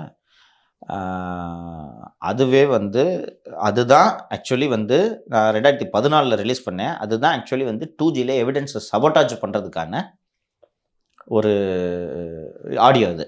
ஏன்னா சரத்குமார்கிட்ட பேசுவார், கலைஞர் டிவி எம்டி சரத்குமார்கிட்ட ஜாஃபர் பேசுவார். நேற்று நைட்டு கூட 2000 பக்கம் கையெழுத்து போட்டேன்னு சரத்குமார் அதில் சொல்லுவார். அப்புறம் இன்னொரு டேப்பில் ஜாஃபர் இவங்க கனிமட்ட பேசுகிற டேப்பா எந்த டேப்புன்னு தெரியல, நம்மளை கேட்காம சிபிஐ வராதுங்க மேடம். அப்புறம் அந்த என்ன டிஜிபி ஆக்கிட்டுங்க, கனவுகள் எப்படி கலைந்து போனது பார்த்தீங்களா மேடம்? இதுவாக உட்காருவீங்க, அந்த இடத்துல இப்படி இருப்பேன். அதோட தொடர்ச்சியாக தான் நான் இந்த டேப்பை பார்க்குறேன். இப்போ ஒரு டேப்பு தான் ரிலீஸ் பண்ணியிருக்காங்க. டிஆர் பாலுவும் ஜாஃபரும் பேசுகிற பேச்சை ரிலீஸ் பண்ணியிருக்காங்க. இந்த டேப்போட பின்புலத்தை சொல்லிடுறேன். டேப்லாம் வந்துருச்சு போல இருக்கு, அவங்க கைக்கு வந்துருச்சு. அதனால கிட்டத்தட்ட 8-9 டேப்புன்றாங்க. வரட்டும் நல்ல சுவை. அதில் ஜெயலலிதா கருணாநிதி ஜெயலலிதா பேசுனதெல்லாம் ரெக்கார்ட் பண்ணி வச்சிருந்தாங்க ஜாஃபர். அந்த அம்மா கடுப்பாயி முதல்ல எடுத்தோன்னே மண்டபம் போட்டதுக்கு இது ஒரு ரீசன். அப்போ வாட்ஸ்அப் கிடையாதுல்ல. ஆமாம். அதனால அவங்க ஜெயலலிதா பேசுனதுலாம் டேப்பில் ரெக்கார்ட் பண்ணி வச்சிருந்தாரு. அதில் ஒரு செட்டு என்கிட்ட ஒரு 4 வந்துச்சு, 4 நான் ரிலீஸ் பண்ணிட்டேன். மீதி ஒரு 7-8 உங்ககிட்ட வந்திருக்கு போல இருக்கு. அது என்ன ரீசன்னா, அப்போ வந்து நோக்கியாவில் N95ன்னு ஒரு ஃபோன் வரும் தெரியுமா? சொல்லுங்க. இவ்வளோ பெருசு இருக்கு, பட்டன் கிட்டன்லாம் வச்சிருக்கும், அகலமாக ஸ்க்ரீன் மேலே ஸ்க்ரீன் கொஞ்சம் மேலே இருக்கும், பட்டன் சின்ன சின்னதாக, கீபேட் இருக்கும் கீழே. அந்த அப்போ அதான் இருக்கிறதுலே காஸ்ட்லியஸ்ட் ஃபோனு. அந்த ஃபோனை தான் ஜாஃபர் வச்சிருந்தார். அந்த ஜாஃபரும் நஜிமுதீனும் மிக நெருங்கிய நண்பர்கள். எப்போ நஜிமுதீன் கூட தான் சுற்றிட்டு இருப்பார். தமிழகத்தில் எங்கே 1 கோடி ரூபாய்க்கு மேலே எந்த பஞ்சாயத்து நடத்தாலும் ஜாஃபரோட கண் பார்வை இல்லாமல் நடக்க முடியாது. ஜாஃபர் தான் கூப்பிட்டு ஒயிட் ஹவுஸ்லேயே கட்ட பஞ்சாயத்து பண்ணுவார். அப்படி அந்த கட்ட பஞ்சாயத்துகளை ஜாஃபருக்கு எடுத்து வரும் முக்கியமான நபர் தான் நஜிமுதீன். நஜிமுதீன் யார் தெரியுதா? ஞாபகம் இல்லை. பர்னாலா பையன் கூட சேர்ந்துட்டு குத்தச்சாங்க, ஸ்போர்ட்ஸ் கம்பெனிலாம் வச்சுக்கிட்டு ரைடெல்லாம் நடந்துச்சு. அந்த எல்லா இது யூனிவர்சிட்டிஸ்க்கு வர கான்ட்ராக்ட் எல்லாம் இந்த நஜிமுதீன் தான் பண்ணியிருப்பான். அந்த நஜிமுதீனும் ஜாஃபரும் நெருங்கும். எந்த அளவுக்கு நெருக்கம் என்றால், இருவரும் ஒன்றாக விருந்துகளுக்கு செல்வார்கள், பல்வேறு இடங்களுக்கு செல்வார்கள். ராஜா சங்கர் அப்போ ராஜா சங்கர் அடிஷனலாக வச்சுருந்தாங்க கூடனா. இப்படி ஜாஃபர் தானேங்க கிங். அப்போது அப்படி ஒரு நாள் நஜிமுதீனும் ஜாஃபரும் ஒன்றாக ஒரு சில இடங்களுக்கு செல்லும் போது நஜிமுதீனிடம் ஜாஃபரின் ஃபோன் கிடைக்கிறது. ஜாஃபருக்கு வந்து என்ன ஒரு இதுன்னா, அவர் ஃபோனில் அந்த N95 இந்த ஃபெசிலிட்டி இருந்துச்சு. அந்த ஃபோனுக்கு வர எல்லா காலும் ரெக்கார்ட் ஆகிடும், ஆட்டோ ரெக்கார்டு. அண்ட் அது நோக்கியா ஃபோன்லேருந்து தான் வந்துச்சு அப்படின்றது வந்து எனக்கு வந்து ஆடியோலேருந்து நான் உறுதி செஞ்சேன். எப்படின்னா, நோக்கியாவில் மட்டும் ஒரு ஆடியோ ஃபார்மேட், இப்போ நமக்கு தெரிஞ்சலாம் MP3, இன்னும் ஒரு சில ஃபார்மேட் வேவ் காமன் ஃபைல்ஸ். அது AMRனு ஒரு ஃபைல் இருக்கும், நோக்கியாக்கு மட்டும் தான் இருக்கும். நோக்கியாவோட ப்ரொப்ரைட்டரி ஃபைல். அது என்கிட்ட வந்த ஃபைலு AMR ஃபைலாக வந்துச்சு. அது அதுக்கப்புறம் நான் கன்வெர்ட் பண்ணி தான் டெல்லியில் கொடுத்து ரிலீஸ் பண்ணது. ஸோ அந்த ஜாஃபர் குரல், அப்போ பேசுன அந்த ஜாஃபரோட குரல் எல்லாம் கரெக்டாக டேலி ஆகுது. அப்போ அதுலேருந்து எடுத்த ஒரு டேப்பை ஒருத்தன் 14 வருஷம் கழிச்சு இப்போது ரிலீஸ் பண்ணுறான் போல இருக்கு. வரட்டும், உண்மைகள் வெளியே என்று இருந்தாலும் உண்மைகள் வெளியே. 2G இப்போ மறுபடியும் எடுத்திருக்காங்கல்ல, கேஸ் அப்பீலுக்கு போயிட்டு இருக்கு. இன்னொன்று சொல்ல மறந்துறேன், அப்போவே வந்து இந்த எவிடன்ஸ் டேம்பர் பண்ணாங்கல்ல, எவிடன்ஸை டேம்பர் பண்ணிட்டாங்கன்னு சொல்லிட்டு I sent complaint to director CBI. Ranjit Sinha அப்போ CBI டைரக்டர் அனுப்பிச்சேன். சண்முகநாதன், சரத்குமார்கிட்ட CBI வாய்ஸ் டெஸ்ட் வரைக்கும் எடுத்தாங்க. அதுக்கப்புறம் என்னாச்சுன்னு தெரியல, பர்சு பண்ணல. இவங்களும் 2014 ஆட்சிக்கு வந்தாங்களா, அப்போ எடுத்திருந்தாங்கன்னா இன்னொரு 2 கேஸ் போட்டிருக்கலாம். நீங்கள் இந்த டேப் கேட்டிங்களா? நீங்கள் CBI சொல்கிறீங்களா? CBI எப்போ வரணும் தானே அந்த டேப்பில் பேசுறது. அதாவது இன்னைக்கு வரணுமா, எப்போ சொல்லிட்டீங்களா, நம்மள்கிட்ட சொல்லிட்டீங்களா, இல்லை நாளைக்கு வர சொல்லுங்கள். அந்த மீனவர் போராட்டம் நடக்கும்போது CBI ரைடு வந்தால் மீனவர் போராட்டத்துக்குள்ளே இந்த செய்தி அமைங்கிடும். ஆனால் இப்படிப்பட்ட ஜாஃபர் தானேங்க கலைஞர் நம்பினார். இல்லை அவர் கரெக்டாக தானே பண்ணியிருக்காரு, கவர்மெண்ட்டுக்கு ஏற்ற மாதிரி பண்ணியிருக்காரு. இல்லை பண்ணியிருக்காரு. இது என்னங்க பழக்கம், ஃபோனை டேப் பண்ணி வைக்கிறது? அதுதான் பிரச்சனை. நீங்கள் நானும் பேசிக்கிறது, இப்போ நான் டேப் பண்ணி வைக்கிறேன், இல்லை நீங்கள் டேப் பண்ணி வைக்கிறீங்கன்னா பரவாயில்ல முத்தலீஃப். பொலிட்டிக்கல் லீடர்ஸ் பேசுகிறாங்க, CM டாக்டர் பேசுகிறாங்க, அண்ட் அதில் பேசுகிறதுல எவிடன்ஸை சபட்டாஜ் பண்ணுறதை பற்றி பேசுகிறீங்க, டேம்பர் பண்ணுறதை பற்றி பேசுகிறீங்க, CBI எப்போ அவரோட பேசுகிறீங்க, இதெல்லாம் எவனாவது ரெக்கார்ட் பண்ணி வைப்பா, நான் போகாத வெளியில். இன்னொன்று, இது என்னங்க புத்தி, என்னை நம்பி தானே ஃபோன் பண்ணுறீங்க, உங்களுக்கு தெரியாமல் நான் ரெக்கார்ட் பண்ணி வச்சேன்னா என்ன பழக்க வழக்கம்? இல்லை இவர் ரெக்கார்ட் பண்ணாலும் உளவுத்துறையை ரெக்கார்ட் பண்ணி வச்சிருந்ததா? இவர் தானேங்க உளவுத்துறை, இவர் மீறி யாருங்க ரெக்கார்ட் பண்ண முடியும்? அதை ஃபார்மேட் சொல்கிறேன், AMR ஃபார்மேட் சொல்கிறேன், அது நோக்கியா ஃபார்மேட்டு. இவர் தான் ரெக்கார்ட் பண்ணி வச்சிருக்காரு. ஆனால் அந்த பேரில் இந்த 2010-11 அந்த டேப்பை ரிலீஸ் பண்ணும்போது ஊரில் இருக்கவங்க ஃபோனெல்லாம் ஜாஃபர் விட்டு கேட்டார். ஆனால் ஜாஃபர் ஃபோனையே நீ ரிலீஸ் பண்ணிட்டிய சக்கரு அப்படின்னு காவல்துறை அதிகாரிகளுக்கு அவ்வளவு மகிழ்ச்சி. அதனால தான் அடுத்தடுத்து இந்த டேப்ஸில் வெல்லவே முடியாதவருங்க. நினச்சி ஜாபர் சேட்டுக்கு எதிராக நீங்கள் நினச்சி கூட பார்க்க முடியாது. அப்படிப்பட்ட அதிகாரமிக்க பதவியில் இருந்தவர். இப்போ இருக்கிறவங்களுக்கு தெரியாது. அந்த 2009-11 காலகட்டத்தில் இருந்தவங்களுக்கு ஜாபர் சேட் பற்றி தெரியும். செந்தில் வேலன்ட்ட சொல்லுங்க, ஜாஃபரை என்ன பாடுபடுத்தணுன்றதை செந்தில் வேலன்ட்ட சொல்லுங்க.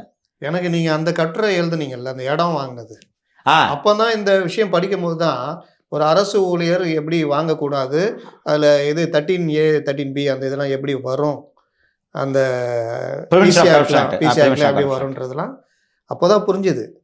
அந்த விஷயம் உள்வகாரம்லாம் எடுத்து கொண்டு வந்து எழுதுனது வந்து பெரிய ஒரு ரீச். அது நான் அப்போ கூட நினைச்சேன் இவரு தேவையில்லாம வம்புல மாட்டுறாரு. மறுநாள் அரசு தெரியும்ல, ஆமா, அந்த எவ்வளவு பெரிய கட்டுரை வெளியிட்ட மறுநாள் அரசு வந்து சாலையில் சென்று கொண்டிருந்தவரிடம் பாட்டில் எடுத்து அடிச்சு, கண்ணாடி அடிச்சு அவர் சட்டையை கிழித்து. குண்டாஸ் போடுறதுக்கான இதெல்லாம். ஆக்சுவலி அன்னைக்கு ஆர்ம்ஸ் ஆக்ட் முத்தலீஃப், ம் எனக்கு arms act. Jaffar wanted me to arrest in illegal weapon case. அந்த பேப்பரை நான் பார்த்தேன். ம் அந்த பேப்பரில் the suspect is reported to be in possession of a country made weapon. பா. நான் கண்ணால் பார்த்தேன். கீழே யார் தெரியுமா? Additional commissioner north Shakeel Akhtar கையெழுத்து போட்டிருக்காரு. The subject may be kept under surveillance அப்படின்னு போட்ட உடனே பின்னாளில் அந்த வழக்கை அந்த போடணும்னு சொல்லிட்டாங்க. அந்த லெட்டரை நான் பார்க்குறேன். எனக்கு வீட்டில் போலீஸ் போட்டிருந்தாங்க, இந்த 2 பக்கமும் போலீஸ் போட்டிருந்தாங்க. எங்கள் அம்மா தான் சொல்லிட்டுருப்பாங்க, டே போலீஸ்காரங்க நிற்கிறாங்க, போலீஸ்காரங்க நிற்கிறாங்க. நான் அதை கண்டுக்க மாட்டேன், நின்றுட்டு போகிறான், நமக்கு என்ன பாதுகாப்பு, கம்னு இருமான்னு நான். அப்புறம் இல்லீகல் கன்னு ஒரு வெப்பனை வச்சு என்னை கைது பண்ணுறதா பிளான் போடுறாங்க. வெப்பன் கிடைக்கல. ஈஸியாக துப்பாக்கி நீ ரெடி பண்ண முடியாதுல்ல, நாட்டு துப்பாக்கி கிடைக்காதுல்ல, கண்ட்ரி நாட்டு இங்கே கிடைக்காது உங்களுக்கு. நீங்கள் நார்த் இந்தியாவில் ஒரு விஷயமே இல்லை, ஃபோன் பண்ணிட்டு ஒரு 2 துப்பாக்கி எடுத்துன்னு வராங்க, கொண்டு வந்துடுவான். இங்கே அவ்வளோ ஈஸியாக கிடைக்காதுல்ல. ஸோ அது லாஸ்ட் மினிட்ல அது கிடைக்காததுனால இந்த மாதிரி ரோட்டில் 506 பாட்டு போட்டு விட்டாங்க. அதுதான் ஒரிஜினல். அதை போட்டுட்டு என்எஸ்ஐ போகிறது தான் ஒரிஜினல் பிளான் ஜாஃபரோடது. வெப்பன் எந்த இல்லை இங்கே சீஸ் பண்ணாங்களா, நீ கோர்ட்டில் சொல்லிட்டு வா. இந்த பீமா கோரகன் கேஸில் இல்லையா 5 வருஷமா இருந்துட்டு வா. இதான் அவரோட திட்டம். இன்னொன்று சிறைச்சாலைக்குள்ளே வச்சு அடிக்கிறதுக்கான அதெல்லாம் பிளான் பண்ணியிருந்தாங்க. நெட்லி தடாரகின் மாதிரி ஜாங்கிதே சபர்பன் கமிஷனர், அவர் ஜூரிஸ்டிக்ஷன் தானே மதுரையில் இருந்துச்சு. அவர் எல்லாத்தையும் பண்ணுறதுக்கு ரெடியாக இல்லை. வெப்பன் ஆக்ட்ஸ் போடுறதுக்கு அவர் ரெடியாக இல்லை. ஏன்னா அவரு கெடுக்கிறாரு இவர். ஆமாம், வெப்பன்ஸ் ஆக்ட் போடுறதுக்கு ரெடியாக இல்லை, குண்டாஸ் போடுறதுக்கு ரெடியாக இல்லை. இன்னொன்று என்ன, இந்த ரோட்டில் சண்டை எடுத்துட்டு நான் அரெஸ்ட் ஆனேன்னு சொன்னோன்னே அது ஊடகங்களில் செய்தியாச்சு, ஞாபகம் இருக்கும் அவங்களுக்கு. இந்த கட்டுரை போட்டதுக்காக தான் இவர் அரெஸ்ட் பண்ணுறாங்கிறது எல்லாருக்கும் தெரிஞ்சு போச்சு. அதனால அப்படியே வீணாக போச்சு. அப்படி ஒரு காலத்தில் எப்படி இருந்தவர் என்று ஒரு சொல்றாரு. இப்போ தானே வாட்ஸ்அப்லாம் வந்திருக்கு. ஜேர்னலிஸ்ட் எந்த ஜேர்னலிஸ்ட்டை பார்த்தாலும் 3 ஃபோன் வச்சுருப்பாங்க பேண்ட்டில். இங்கே 2 ஃபோனு, இங்கே 2 ஃபோனு.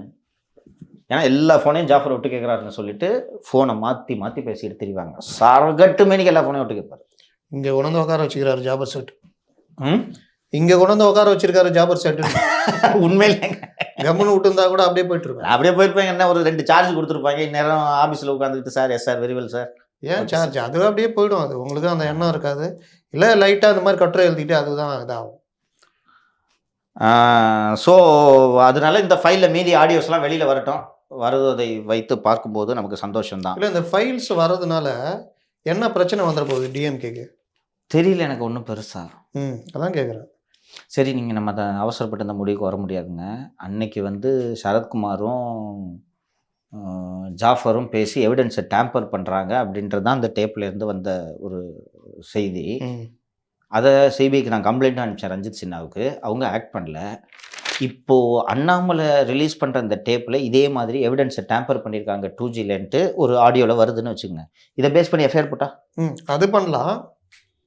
நேற்று வந்ததில் வந்து இவங்க சிபிஐ எப்படி இவங்க டிஎம்கே லோக்கல் கவர்மெண்ட் அடுத்தடுத்து வர்ற ஃபைல் நிச்சயம் இருக்குன்னு நான் நம்புறேன். சண்முகநாதன் பேசின டேப் ஒன்று இருக்குன்றாரு. ஆமாம், அதில் ஸ்பெசிஃபிக் அந்த நான் இப்போ ரிலீஸ் பண்ண டேப்பில் சண்முகநாதன் ஜாஃபர் டேப்பில் இருந்துச்சு பார்த்தீங்களா?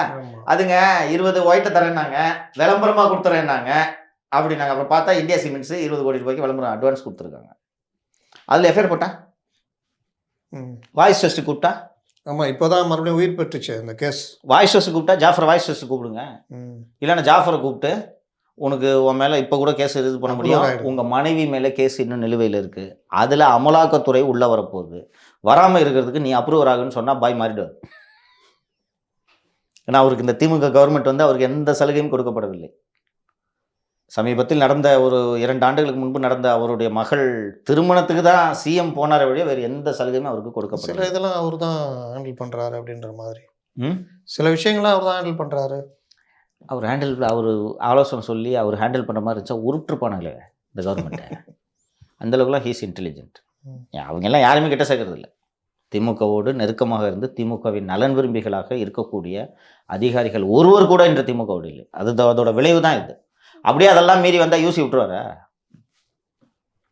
அதனால் இல்லை. ஸோ அந்த இது வரட்டும். முத்தலிஃப், இது தமிழ்நாட்டில் அலையன்ஸை பொறுத்த வரைக்கும் லேட்டஸ்ட்டாக என்ன நடந்துட்டு இருக்கு சொல்லுங்கள். அலையன்ஸு நம்ம காங்கிரஸ் கேட்ட அந்த 16 தொகுதிகள் இவங்க தரப்பில் போய் 5 தொகுதிகள் ம் அப்படின்னு பேசினதா தகவல். பாண்டிச்சேரி சேர்த்து 6 இல்லை 5 தான் அப்படின்னு. 6 பாண்டிச்சேரி சேர்த்துனா 6. கமல்ஹாசனுக்கு ஒரு சீட்டு. மற்றவங்க எல்லாத்துக்குமே கிட்டத்தட்ட இதே மாதிரி தான். இவங்களுக்கே 5, 9லேருந்து 5னா 2 கொடுத்தவங்கலாம் 1 தான் அப்படின்ற மாதிரி. தேமுதிக அநேகமாக இப்போ 2 பேர்கிட்டையும் பேசிகிட்டு இருக்காங்க. தேமுதிக அதிமுகட்டையும் பேசிகிட்டு இருக்காங்க, பிஜேபிட்டையும் பேசிகிட்டு இருக்காங்க. திமுகவோடு அவர்கள் எடுத்த முயற்சிகள் வெற்றி பெறவில்லை. அவங்க அதிகமாக 3 4 கேட்டிருக்காங்க போல இருக்கு. 1 வேணால் தரோன்னு சொல்லியிருக்காங்க. அவங்க முடியாதுன்னு சொல்லிட்டாங்க. அதனால் இப்போ 2 தரப்புக்கிட்டையும் தேமுதிக பேசிகிட்டு இருக்கு. பிஜேபி பக்கம் போக தான் வாய்ப்பு. பிஜேபி பக்கம் போகிறதுக்கான வாய்ப்புகள் அதிகம் இருக்குது. அங்கே தானே 4 சீட்டு கூட கொடுத்துருவாங்க. 4 வச்சு இல்லைங்க, எங்களுக்கு 5, எங்களுக்கு இவ்வளோ வேணாங்க, 2 அதெல்லாம் முடியாது. இங்கே வந்து எப்போவுமே வந்து பார்த்தீங்கன்னா கேட்டதோட 2 எக்ஸ்ட்ரா 2 வாங்கினா 2 ஃப்ரீ, 2+2 வந்தால் 4 சீட்டு, 2 சீட்லாம் தர முடியாதுங்க. தேவநாத கட்சிக்கு 40 கொடுத்தோம் நான். ஆமாம், ஒன்னாரு போகிறங்க அவரு. ஏங்க ஐயோ இன்னும் 40 வச்சு. அண்டு சிபிஎம்ல கட்சியில் எதிர்ப்பு குரல்கள் ஒலிக்க தொடங்கிவிட்டன தொழிலாளர் பிரச்சனையால். 19 பிறகு ஸ்ட்ரைக்கு பண்ணக்கூடாதுன்னு கட்சி சிஐடியுக்கு சொல்லுது. கேட்காது, சிஐடி கேட்காது, சிக்கலாயிடும். 19க்கு பிறகு அண்ணா தொழிற்சங்கம் வேலை நிறுத்தத்தை முன்னெடுக்க போகிறது. சிஐடியு கலந்துக்கிட்டாலும், சிஐடியு வெளிப்படையாக நாங்கள் கலந்து கொள்கிறோம், கலந்து கொள்ளவில்லை என்ற அறிவிப்பு வெளியிட்டாலும் வெளியிடவில்லை என்றாலும் சிஐடியு தோழர்கள் அண்ணா தொழிற்சங்க ஸ்ட்ரைக்கில் கலந்து கொள்ள போகிறார்கள். இன்றைக்கி இந்த முணுமுணுப்பு நம்ம பேசுனது, நான் குறிப்பாக நியூஸ் டேலையும் பேசியிருந்தேன். எனக்கு அந்த கட்சியை நினச்சி ரொம்ப வருத்தமாக இருக்குது. தொழிலாளி கூட நிற்காமல் பாருங்கள் யார் கூட நின்றுருக்காங்க. நான் பேசுனது கட்சி தோழர்கள் பற்றியே ஒரு 5-6 பேர் பேசுனாங்க. எங்களால் பேச முடியாது தோழா, நீ பேசுகிற சந்தோஷம், நாங்கள் எல்லாரும் அதே உணர்வோடு தான் இருக்கோன்றாங்க. கட்சிக்குள்ளே யூனிட்டில் பிரச்சனை வந்துட்டாங்க. இந்த வாட்டி நீங்கள் போக்குவரத்து தொழிலாளர் கூட இல்லைன்னா நீங்கள் பாட்டுக்கு தனியாக நீங்கள் திமுக கூட கூட்டணி வச்சுங்க, நாங்கள் தொழிலாளிங்க பூரா. சிஐடியு 19ஆம் தேதி அண்ணா தொழிற்சங்கம் நடத்துதுன்னா சிஐடியு நடத்தாமல் இருக்காது, சிஐடியு நடத்தும். 2வது நேற்று இவங்க போய் சிஎம்ஐ பார்க்குறாங்க, 2 பேரும் வலது இடுது. 2 பேரும் சிஎம்ஐ பார்த்து பேசிட்டு வராங்க. ஒரு பக்கம் 19ஆம் தேதி போராட்டம். இது இப்படி என்ன அவசியம் அவங்களுக்கு பொங்கல் அன்னைக்கு போய் பார்த்து சிஎம் பார்க்கக்கூடாதுங்க? அவங்க கூப்பிட்டு உங்களை கெஞ்சணுங்க, உங்க ஆளுங்கிட்ட சொல்லுங்க ஸ்ட்ரைக் நடத்த வேணாம்னு சொல்லுங்க. சார் மினிமம் 3000 கொடுங்க சார், இல்லைனா பேச முடியாதுங்க. இப்படி தானே பேசணும். ஆமாம், நீங்களே போய் அவங்க கூப்பிட்றது முன்னாடி போய் எங்கள் பக்கத்தில் போய் நின்றுட்டு இருக்கீங்க. அப்படி என்ன அவசியம்? அதனால் இந்த வாட்டி இவங்க தொழிற்சங்கத்தை இழப்பார்கள் சிபிஎம் தலைவர்கள். அது புரிஞ்சுக்கிட்டோம். அது நல்ல கட்சின்னு இன்னும் நான் நினைக்கிறேன். தொழிலாளி பக்கம் நின்னீங்கன்னா நீங்கள் சர்வே ஆவீங்க. 2 எம்பி சீட்டுக்காக அந்த தொழிலாளிகளை போய் நீங்கள் அறிவாலயத்தில் அடமானம் வச்சிங்கன்னா தொழிலாளிங்க உங்களை மன்னிக்க மாட்டாங்க. இதை புரிஞ்சுக்குங்க. கடந்த காலங்களிலும் பெரும் விவாதங்கள்லாம் கட்சிக்குள்ளே எழும், கம்யூனிஸ்ட் கட்சிகளுக்குள். அண்டு இந்த வாட்டி இந்த விவாதம் எழுந்து நீங்கள் பூரா முதலாளித்துவ கைக்கூலிகளாக மாறிவிட்டார்கள் என்று உங்கள் தொழிலாளர்களே உங்களை நோக்கி விமர்சன கணைகளை வீசும் நேரம் வந்துவிட்டது. அண்டு லெஃப்ட் மூமெண்ட்டு ஒரு எக்ஸிஸ்டென்ஷியல் கிரைசிஸில் இன்றைக்கி இருந்துகிட்ருக்கு. தேவையில்லைன்ற விவாதம்லாம் இட ஆரம்பிச்சிருச்சு. இந்த நேரத்தில் நீங்கள் தொழிலாளி கூட இல்லாமல் அங்கிட்டு போனீங்கன்னா கதை முடிச்சு வச்சுருவாங்க. அண்டு சிஐடி தொழிலாளர்கள் கம்யூனிஸ்ட் வேட்பாளர்களுக்கு எதிராக வேலை பார்க்கும் சூழல் இங்கே வந்து 24 தேர்தலே உருவாயிடுன்றதை இவர்கள் புரிந்து கொள்ள வேண்டும். புரிந்து கொண்டு அதற்கேற்றாற் போல் அரசியல் செய்ய வேண்டும். இன்னொன்று கூடுதலாக இன்னொரு விஷயம் முத்தலீஃப், டிஎம்கே அலையன்ஸ் இன்டாக்ட்னு நம்ம பேசிகிட்டு இருக்கோம். தொல் திருமாவளவன் கடும் மனவருத்தத்தில் இருக்கிறார். திமுக கூட்டணியோடு 2024 தேர்தலை சந்திப்பதா வேண்டாமா என்று திருமாவளவன் இதுவரை முடிவெடுக்கவில்லை. அறிவிச்சார். என்ன காரணம் சார்? ஆனால் முன்னாடி நீங்கள் சொன்ன அறிவிச்சார் 24ல் இருப்போம், 24ல் கட்டாயம் திமுக கூட தான் அறிவிச்சார். அப்புறம் நைஸாக பிஎம்கேல பேசிட்டு இருக்கீங்க. யார் கூட? பிஎம்கே கூட, டிஎம்கே பாட்டாளி மக்கள் கட்சி பேசிட்டு இருக்கீங்களா இல்லையா? துரைமுருகன் பேசுறது தெரியாது அவருக்கு? இவ்வளோ நாள் இல்லாமல் என்ன திடீர்னு 10.5% இடஒதுக்கீடு? அதுவும் தலைமைச் செயலகத்தில் காலே வைக்க மாட்டேன்னு சொன்ன மூத்த ராமதாஸ் அவர்கள் வந்து நேராக சிஎம்ஐ பார்க்குறாரு, நாங்கள் பரிசீலிப்போம்னு சொல்கிறாங்க. ஏற்கனவே 10.5% இதர சாதிகள் பாதிக்கப்படுகிறதுன்னு வெளிப்படையான நிலைப்பாடு எடுத்த 2 தலைவர்களில் ஒருவர் திருமா, இன்னொன்று தினகரன். 2 பேரும் அப்பவே அறிக்கை விட்டாங்க, கிளீனாக விட்டாங்க. திருமா அறிக்கையிலும் பியூட்டிஃபுல்லாக இருந்துச்சு. சமூக நீதி பேசணுங்க, நீங்கள் ஒரு சாதிக்கான சமூக நீதி அது மாறிவிடக்கூடாதுன்னு பளிச்சுன்னு சொன்னார். இப்போ அதை நீங்கள் கொம்பு செய்ய விட்றீங்களா இல்லையா? பையன் தனியாக போய் பார்க்குறாரு, அப்பா அதுக்கப்புறம் தனியாக வராங்க. இதை எப்படி புரிஞ்சுக்கிறது? அவநம்பிக்கை ஏற்படுத்துமா இல்லையா? அப்போது என்ன உப்புக்கு சப்பான்னு வச்சுருக்கீங்களா? என் ஜாதிகாரன் ஓட்டு வேணும், ஆனால் எனக்கு நீ மரியாதை கொடுக்க மாட்டேன், அப்படி தானே? ஸோ என்ன மூடுன்றதை சொல்லிடுறேன். 2 சீட்டு தான், அதிகம்லாம் கேட்கல. 2மே எங்கள் சின்னம். இல்லை அவர் ரவிக்குமார் ஓகேன்னு சொல்கிறேன்னா அவர் உங்கள் கட்சி விசிகே கட்சிக்காரரை பற்றி நான் சேர்த்துக்கிட்டு சீட்டு கொடுக்காம போங்க, எனக்கு பிரச்சனை இல்லை. விசிகேக்கு தனி சின்னத்தில் 2 சீட்டு வேணும் அப்படின்ற முடிவில் இருக்கார். இன்னொன்று முடியாது கிடையாதுன்னு சொன்னாங்கன்னா ராரான்னு அந்த பக்கம் அண்ணன் எடப்பாடியார் நின்று கொண்டு இருக்கிறார். சந்தோஷமாக ஏற்றுப்பார், 3 கூட கொடுப்பார், கௌரவமாக நடத்துவார்.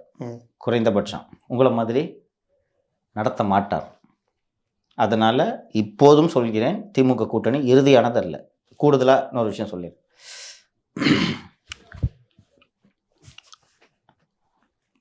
பிகேவை வர வச்சு இந்த தேர்தலை சந்திக்கணும்னு மருமகனின் விருப்பம்.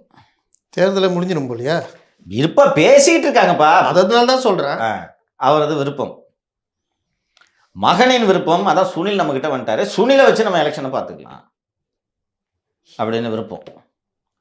இப்போ இது 2ல் யார் அப்படின்ற ஒரு முடிவு வர வேண்டும் அல்லவா? இதுவரை முடிவு எடுக்கப்படவில்லை. சரி, அதை முடிவு எடுப்பதை நோக்கி உட்காந்து பேசணும், எப்படிங்க பண்ணலாம் அப்படின்னு. பேச்சுவார்த்தை கூட தொடங்கவில்லை. ஏப்ரலுக்கு அப்புறம் வச்சுக்கலாம். சரி, பொறுமையாக பண்ணுறோம் இல்லையா, என்ன வருஷம்.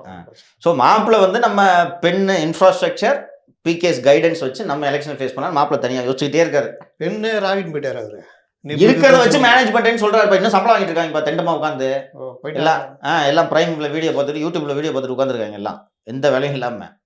அண்ட் இன்னொன்று, அந்த பெண் கம்பெனியில் ஒரு சிறப்பம்சமாக அப்படி பார்ப்பாங்களாம், எல்லாருமே படம் பார்த்துட்டு இருக்காங்கன்னு சொல்லிட்டு டக்குன்னு கடந்த 20 ஆண்டுகளில் இந்தந்த மாதிரியான ஸ்டாட்டிஸ்டிக்ஸ் எல்லாம் எங்களுக்கு வேணும் அப்படின்னு சொல்லிட்டு குத்து மதிப்பாக ஒன்று கேட்பாங்களாம். கேட்டோடனே இன்டெலிஜென்ஸ் கூட உங்களுக்கு நெருக்கம் இருக்குது. ஒரு செந்தில் வேலை சரவணெல்லாம் உங்களுக்கு தானே வேலை பார்த்துட்டு இருக்காங்க. அதனால் இங்கேருந்து அங்கே ஃபோன் பண்ணி சொல்லுவாங்க, எங்களுக்கு இந்த டேட்டாலாம் வேணும்னோடனே டிட்டாச்மெண்ட் பூரா எஸ்பி டிட்டாச்மெண்ட்லேருந்து இதெல்லாம் எடுங்கன்னு சொன்ன உடனே இங்கேருந்து எடுத்து இவங்ககிட்ட கொடுப்பாங்க. இவங்க வந்து இதெல்லாம் வச்சு ரெடி பண்ணி ஒரு பவர் பாயிண்ட் ப்ரெசன்டேஷன்லாம் ரெடி பண்ணி முடித்தோடனே இதுக்கு 1 வாரம் ஆகிடும். முடிச்சோடனே இல்லை இது வேண்டாம், புது டேட்டா இதை எடுங்கன்னு சொல்லுவாங்க. இதுதான் பெண்ணில் நடந்துருது. இது நேராக அவங்க ஒரு செந்தில் வேண்டை கேட்டாவே கொடுத்துருவாங்களே, எதுக்கு அங்கே அப்படி சுற்றி போய் அரசு இயந்திரத்தை துஷ்பிரயோகம் செய்யும் எண்ணம் வந்து திமுகவினருக்கு கிடையாது, மாப்பிள்ளைக்கு கிடையாது. நீ சொல்லுவில்ல, அப்புறம் நாளைக்கு இதுக்கு ஒரு ஷோ போடுவீங்க. அது எப்படிங்க உளவுத்துறை வேலை செய்யலாம், உளவுத்துறை எப்படிங்க டேட்டா கொடுக்கலான்ட்டு கேட்டால் இப்போ பெண் ரிசர்ச் பண்ணி எடுத்த டேட்டான்னு இப்போ சொல்லிக்கலாம்ல. பேசுவீங்களா பேச மாட்டிங்களா? பிரேக்கிங் நியூஸ்னு போடுவீங்க. சின்னவர் வேற மாவட்டம் ஃபுல்லாக அங்கே ஆளை போட்டு ஏதோ ரிசர்ச்லாம் பண்ணிட்டு எடுத்துகிட்டு இருக்காராம். மாவட்டம் பூரா ஆளை போட்டு ரிசர்ச் மாமன்னனை ரீலீஸ் பண்ணால் ஓடுமா ஓடாதான்னு ரிசர்ச் பண்ணுறாருன்னு சொல்லுங்கள், நான் நம்புகிறேன். சும்மா என்ன ரிசர்ச் பண்ணுவார் இவர்? அரசியல் தான், வேற என்ன. இன்னும் 20 வருஷம் ஆனாலும் புரியாதுங்க அவருக்கு அரசியல். கற்றுக்கணுன்ற என்ன இருந்துச்சுன்னா கற்றுக்குவீங்க. கூட இருக்கிறவங்க விட்டா தானே. சார் இப்படி பண்ணலாம், நீங்கள் ஒரு வீடியோ போயிடுங்க, நீங்கள் இது பண்ணுங்கள் சார், நீங்கள் அப்படி நில்லுங்க, இப்படியே தான் ஒட்டி. ஏன்னா இவங்களுக்கே தெரியாது, கூட இருக்கிறாங்கல்ல, இவங்களுக்கே அரசியல் தெரியாது. அப்போ இவங்க எல்லாம் இது திமுகவுடைய நிலைமையை பார்த்தீங்களா? கிரவுண்ட் லெவல்லேருந்து இந்த மாவட்ட செயலாளர்கள், அமைச்சர்கள், பெரிய தலைவர்கள் நடத்திய அரசியல் போய் லகுட பாண்டிகளும் இவங்களும் நேற்று வந்த சின்ன சின்ன பசங்க காலேஜ் முடிச்சுட்டு வந்தவங்க இந்த டேட்டாஸில் இது பண்ணுறோம். இவங்கள முக்கியமான இன்னொரு ஒரு ஒரு ஒரு ஒரு அரசியல் கருவூலத்தை விட்டுட்டீங்க. வேல்வீச்சு செந்தில்வேல் அவர்லாம் நேருக்கே சவால் விட்டார். மிஸ்டர் நேரு சொல்லுங்க, ஜவஹர்லால் நேரு. ஆமா, ஜவஹர்லால் நேரு. ஓ, மிஸ்டர் நேரு ஏஐ டெக்னாலஜியில் மிஸ்டர் நேரு சொல்லுங்க, பதில் சொல்லுங்க. அவரு என்ன பண்ணுவாரு? ஏஐ போய் கேட்டா ஐயோ நல்ல என்டர்டைன்மெண்ட் அவரு. ஏங்க இவங்க எல்லாம் துட்டுங்க வாங்கிட்டு ஓடி போயிடுவாங்க, முடிச்ச உடனே காணா போயிடுவாங்க. இவங்க தான் இவருக்கு அரசியல் ஆலோசகர். இவங்க என்ன ஆலோசனை சொல்லுவாங்க? அண்ணே சூப்பர்ண்ணே, அண்ணே பிரமாதண்ணே, அண்ணே நீ கையை காட்டுனே, இப்படி சொல்கிறாங்களா? ஓ, நம்ம கையை காட்டினா போதும் போல இருக்குன்னு நினச்சிட்டு இருக்காரு. ஸோ இவங்க இப்படி, இவர் வந்து நம்ம இப்படி பண்ணலான்ட்டு இவர் நினச்சிட்டு இருக்காரு, மாப்பிள்ளை அப்படி நினச்சிட்டு இருக்காரு. அவர் நம்ம ஆட்சி நடத்துகிற முறைக்கு ஆந்திரா தெலுங்கானால கூட திமுக ஜெயிச்சிரும் போல இருக்கு, என்ன பண்ணுறதுன்னு தெரியலன்ட்டு அவரு நினச்சின்னு இருக்கிறாரு. நேற்று ஒரு புக்கு வெளியிட்டாங்க பார்த்தீங்களா? ஸ்டாலின் ஏன் இந்திய பிரதமராக? பஸ் சரி, அந்த புத்தகத்தோட விலை எவ்வளோ தெரியலண்ணா. 200 ரூபாயா? என்ன அதெல்லாம் சொல்லுமாயா? சும்மா கொடுத்துருப்பாங்க. ஓ, அதுவும் 200 ரூபாவா? இப்படி வாங்கி அப்படி கொடுத்து வாங்கிக்கோ, அவள் தான். கருப்பணி தானே. ஆமா, அவர் ஒரு பக்கம் பார்த்தா இல்ல திட்டுறாரு, இன்னொரு பக்கம் கருப்பணி கொஞ்சம் சிரிப்பு வராதா? ஏங்க நான் வந்து மனசில் படுறதை என்னோட அசஸ்மெண்ட்டை சொல்கிறேன். ஒரு கவுன்சிலர் இருக்க கூட லாயக்கில்லைங்க ஸ்டாலின். கவுன்சிலர்னா தெருவில் 4 பிரச்சனை வருமா வராதப்பா? வரும். சாகடாச்சிக்குது, ஸ்டேஷனுக்கு போகணும், இவர் போய் பேசிட்டு வர சொல்லு, நீ மனசாட்சியோட சொல்லுப்பா. ஒரு கவுன்சிலர் இன்னைக்கு என்னென்ன வேலைன்னு தெரியும். ஸ்டேஷனுக்கு போகணும், கடையில் மாமூல் வசூல் பண்ணணும், எவனாவது பில்டிங் அடிச்சு வெளியே கொட்டியிருந்தானா போய் பார்க்கணும், மாமன்ற கூட்டத்தில் சவுண்டு விடணும், அண்ட் மேயர் மேலே நம்பிக்கை இல்லா தீர்மானம் கொண்டு வந்து அவர்கிட்ட மிரட்டி துட்டு வாங்கணும், டெண்டர் போட்டுருந்தாங்கன்னா முதல்ல போய் கையை வைக்கணும், அண்ட் வர்ற டெண்டர்ல காசை கம்பெனியார ரோடு கட்டிங் பண்ணா அங்கே போய் நைட்டு நிற்கணும். இது காசு டெண்டரில் ஒரு பெரிய அமௌண்ட் வந்துச்சுன்னா பிரச்சனை வராமல் எல்லாத்துக்கும் பகிர்ந்து கொடுக்கணும். அதை மீறி நீ கொஞ்சம் அடிக்கணும். மண்டல தலைவர் அவருக்கு ட்ரை பண்ணணும். யாராவது வந்து இப்போ இருக்கிற துணைத் தலைவரோ பலவீனமாக இருந்தாங்கன்னா கவுன்சிலர்களை வளைச்சு இந்த பக்கம் எடுத்துட்டு நீ துணைத் தலைவராகவோ ஆகணும். எல்லாரும் கூட டீல் பண்ணணும். இதை ஸ்டாலின் செய்ய முடியுமா? நேர்மையா சொல்லியா? இல்லை பண்ண முடியும்னு சொல்லு, நான் ஒத்துக்கிறேன். ஒரு வேலையை சொல்லுங்க, இவ்வளோ வேலையை சொன்னால் எப்படி பண்ணுவார்? இதை தான் கலைஞர் பண்ணி வந்தார். முள் பாதை முடியாது இல்லை. இவரைத்தான் நீங்கள் மாநிலத்துக்கு முதல்வராக வச்சுருக்கீங்க. இது பத்தாதுன்னு இந்திய பிரதமரை கொண்டு போகிறீங்க. நாம் எளிதாக பேசிடுறோம். அமித்ஷா நிலைமையில் சீட்டில் உட்காந்து பாருங்க. மணிப்பூர், நாகாலாந்து, காஷ்மீர், பஞ்சாப், அதுபோக Maoist centred areas, Naxal, Chinese incursion, உட்கட்சி பிரச்சனை, அடுத்த தேர்தல் எந்தெந்த மாநிலங்கள் சந்திக்குதுன்னு அந்த பிரச்சனை, அடுத்த 10 வருஷத்துக்கு எக்ஸ்ட்ராவாக சிந்திக்கணும். மகாராஷ்டிராவில் ஆட்சி கவுருதா இல்லையா அதை பார்க்கணும். மற்ற கட்சியிலேருந்து இவனை சுப்ரீம் கோர்ட்டை சமாளிக்கணும், கோர்ட்டை சமாளிக்கணும். எவனை யாரை ஜட்ஜ் ஆக்கணும், யாரை ஜட்ஜ் ஆக்கக்கூடாது ஆப்ரேட் பண்ணணும், ஈடிஏ பண்ணணும். எளிது கிடையாது. நான் சொல்கிறது அமித்ஷா வேலையே. இன்னொரு விஷயம் என்னென்னா, தமிழ்நாடு மட்டும் சொல்கிறேன், டெய்லி அவருக்கு ரிப்போர்ட் போகுமா, வீக்லி ஒன்ஸ் அதோட செம போகும். 38 மாநிலம், எத்தனை மாநிலத்திலோட ரிப்போர்ட்டை பார்ப்பீங்க? எளிது கிடையாது. 1 மணி நேரம் செக்ரட்டரியேட் போய் வேலை செய்கிறதுல இதில் இந்திய பிரதமர் அப்போது ஒரு 200 ரூபா வாங்கிக்கிட்டு எதை வேணாலும் பேசுகிறாங்க பார்த்தீங்களா? அவங்க கருப்பணப்பையும் சேர்த்து தான் சொல்கிறேன். ஒரே சீட்டு கேட்குறாங்க சார். சீட்டு வேற எதுக்குப்பா? எளியே நிர்வாணமாக ஓடிக்கொண்டிருக்கிறது. கருப்பண்ணப்பனுக்கு தெரியாதா? பேசுறதுலாம் பச்சை பொய். அவரு பேசின ஒரு ஆடியோ எடுத்து விட்டுருக்காங்க. உலகத்தில் நீங்கள் வந்து ஈஸியாக ஜெயிக்கணும்னா ஒன்று பிரபலங்களுடைய பிள்ளையா பிறக்கணும், அதான் பணம் பதவி இருக்கணும். அதுக்கு நீ கோபாலபுரத்து வீட்டு பிள்ளையா பிறக்கணும். அப்படின்னா பணமும் இருக்கும், பதவியும் வந்துடலாம். இவர் இப்படி பேசுறாருன்னா என்ன காரணத்தாலன்றது தெரியுதா? ஆனால் கருப்பழனியப்பன்களை தான் ஸ்டாலினும் விரும்புகிறார், உதயநிதியும் விரும்புகிறார். ஏனென்றால் அவர்கள் இடதுசாரிகள், பிஜேபிக்கு எதிரானவர்கள் ஒரு பிம்பத்தை உருவாக்கி வச்சுட்டு போயிட்டா உடனே இவங்க பேசுறது பொய்ன்றது தெரியுமா தெரியாதான்னு தெரியாது. ஆனால் இது உண்மைன்னு நம்புறதுக்கு அப்பாவும் விரும்புகிறார், பையனும் விரும்புகிறார். இதை தான் நான் சொன்னேன்.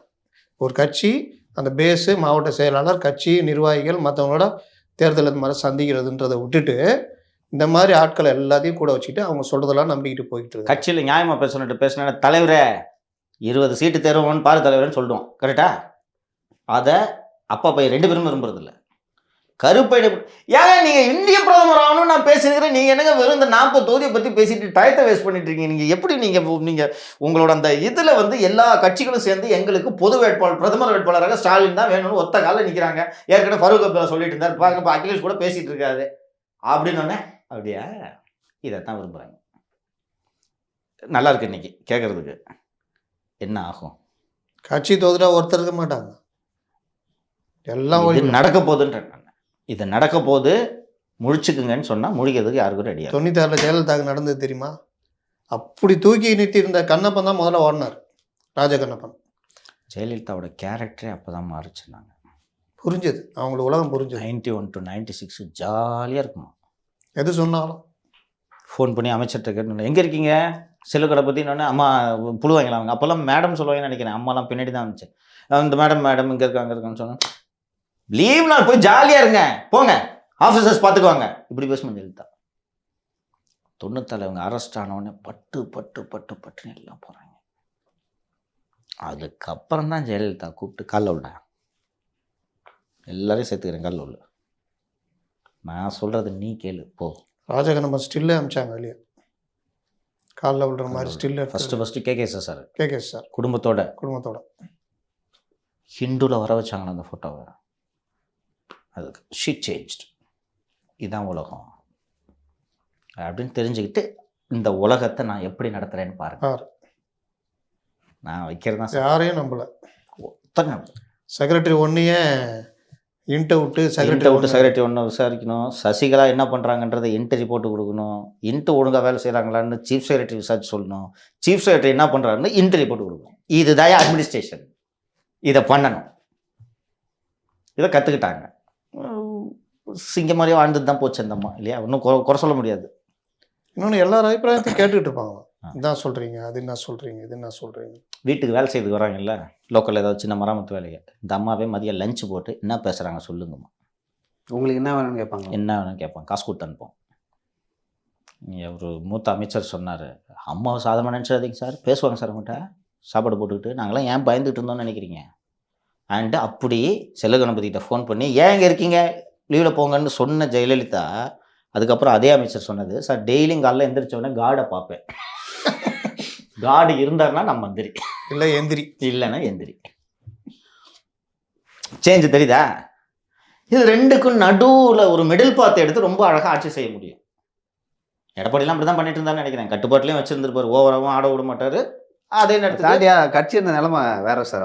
S yes you right, that comparison is not right. இனி ஒரு அடுத்த எடப்பாடி பார்ட் 2 வேற மாதிரி இருக்கும். எடப்பாடி 2.0. ஆமாம், கொடூரமாக இருக்கும். 10 ஜெயலலிதா ஆகணும், போறாருன்னு தான் எனக்கு தோணுது. பார்க்கலாம். கார்டன்லேருந்து அழைப்பு வரதுனாலே அலர்ந்த அமைச்சர்கள் இருந்த காலம் இதுதான் இப்போதைக்கு நிலைமை. இந்த கூட்டணி மட்டும் அடுத்தடுத்து மாற்றங்கள் நடந்து கொண்டே இருக்கு. எவ்வளோ குயிக்காக வருதோ நம்ம அப்டேட் பண்ணலாம். இதில் இன்னொன்று இண்டி கூட்டணி மாயாவதி நேற்று அறிவிச்சிட்டாங்க. That is பெட்டர்ன்றேன். இந்த 24 தேர்தலோட மாயாவதியை முடிச்சு விட்டுருணும். மாயாவதி ஒரு தலித் பார்ட்டின்னு வச்சுக்கிட்டு தலித்துகள் இன்னும் நம்பி, கணிசமான தலித்துகள் வந்து கண்ணை மூடிட்டு யானை சின்னத்தில் ஓட்டு போட்டுட்டு இருக்காங்க. இந்த வாட்டி காங்கிரஸ், குறிப்பாக உங்களுக்கு சமாஜ்வாடி பார்ட்டியை விட காங்கிரஸோட ஆதி காலத்திலேருந்து காங்கிரஸோட வாக்கு வங்கி தலித்துகள். அதுவும் உத்தரப்பிரதேசத்துல அதிகமாக சொல்லலாம். அந்த அமைதி ஆமா. இன்னொரு வாரணாசி சார், ஏதோ இன்னொரு தொகுதின்னு தெரியல, அங்கே எப்படினாலும் காங்கிரஸ் ஜெயிப்பாங்க. அதுலேயே ராகுல் காந்தி கடந்த முறை தோற்றார். அங்க அந்த தலித்து வாக்குகளை மீட்டெடுக்கும் வேலையை காங்கிரஸ் பயன்படுத்தி கொள்ள வேண்டும். ஏன்னா இது தகுதி இல்லாதது நிலை பெறாது. ஓகேவா? அவங்க மாயாவதி எடுத்த முடிவு நல்ல முடிவு. அண்ட் மாயாவதி, ஓவைசி இவர்களுக்கென்று ஒரு பணியை பிஜேபி கதை கிட்டத்தட்ட போன எலெக்ஷன்லேயே முடிச்சு. மாயாவதி கதையை இந்த வாட்டி முடிச்சிடணும். இந்த மாதிரி ஒரு கட்சி இருக்குன்றது அடுத்த வாட்டி வரலாற்றில் தான் பேசப்பட வேண்டும். முடிச்சு விட்டுடலாம். அதையும் நம்பி ஜனங்க சில பேர் அப்பாவை ஓட்டு போட்டுட்டு இருக்காங்கல்ல, அந்த ஓட்டுகளும் இனிமேல் அவங்களுக்கு போகக்கூடாது. முடிச்சிடலாம். அண்டு டிஎம்கே 25 சீட்டில் உதயசூரியனில் போட்டி போடுறதா இப்போதைக்கு திட்டம். இதற்கு ஒப்புக்கொள்ளக்கூடிய கூட்டணி கட்சிகள் வாருங்கள்ன்றது தான் அவர்களுக்கு சொன்ன தகவல். என்னென்னா, சென்ட்ரல் கவர்மெண்ட்டில் ஸ்ட்ரென்த்து வேணும். இப்போவே இவ்வளோ தொல்லை கொடுக்குறவங்க போதுமான எம்பிஸ் கையில் இல்லைன்னா திமுகவை நசுக்கிடுவாங்க அப்படின்றதும் அவர்களுக்கு தெரியும். மேலும் தேசிய அளவில் வாக்கு சதவீதத்தை அவர்கள் மெயின்டைன் பண்ணுறதுக்கு 25 சீட்டு உதயசூரியனில் நீங்கள் போட்டிடணும். ஸோ இவ்வளோ நெருக்கடி இருக்குது. பொங்கல் ஆல்மோஸ்ட் முடிஞ்சிருச்சு. இங்கே இந்த டிசம்பர் 31க்குள்ளே ஏகப்பட்ட மாற்றங்களை தமிழகம் சந்திக்க இருக்கிறது. சரிங்க சார், பார்க்கலாம் எந்த மாதிரியான அரசியல் நிகழ்வுகள் வருங்காலத்தில் நடக்கிறது என்று. இது வரைக்கும் கருத்துக்களை பகிர்ந்து கொடுக்க ரொம்ப நன்றி. நன்றி லியோ.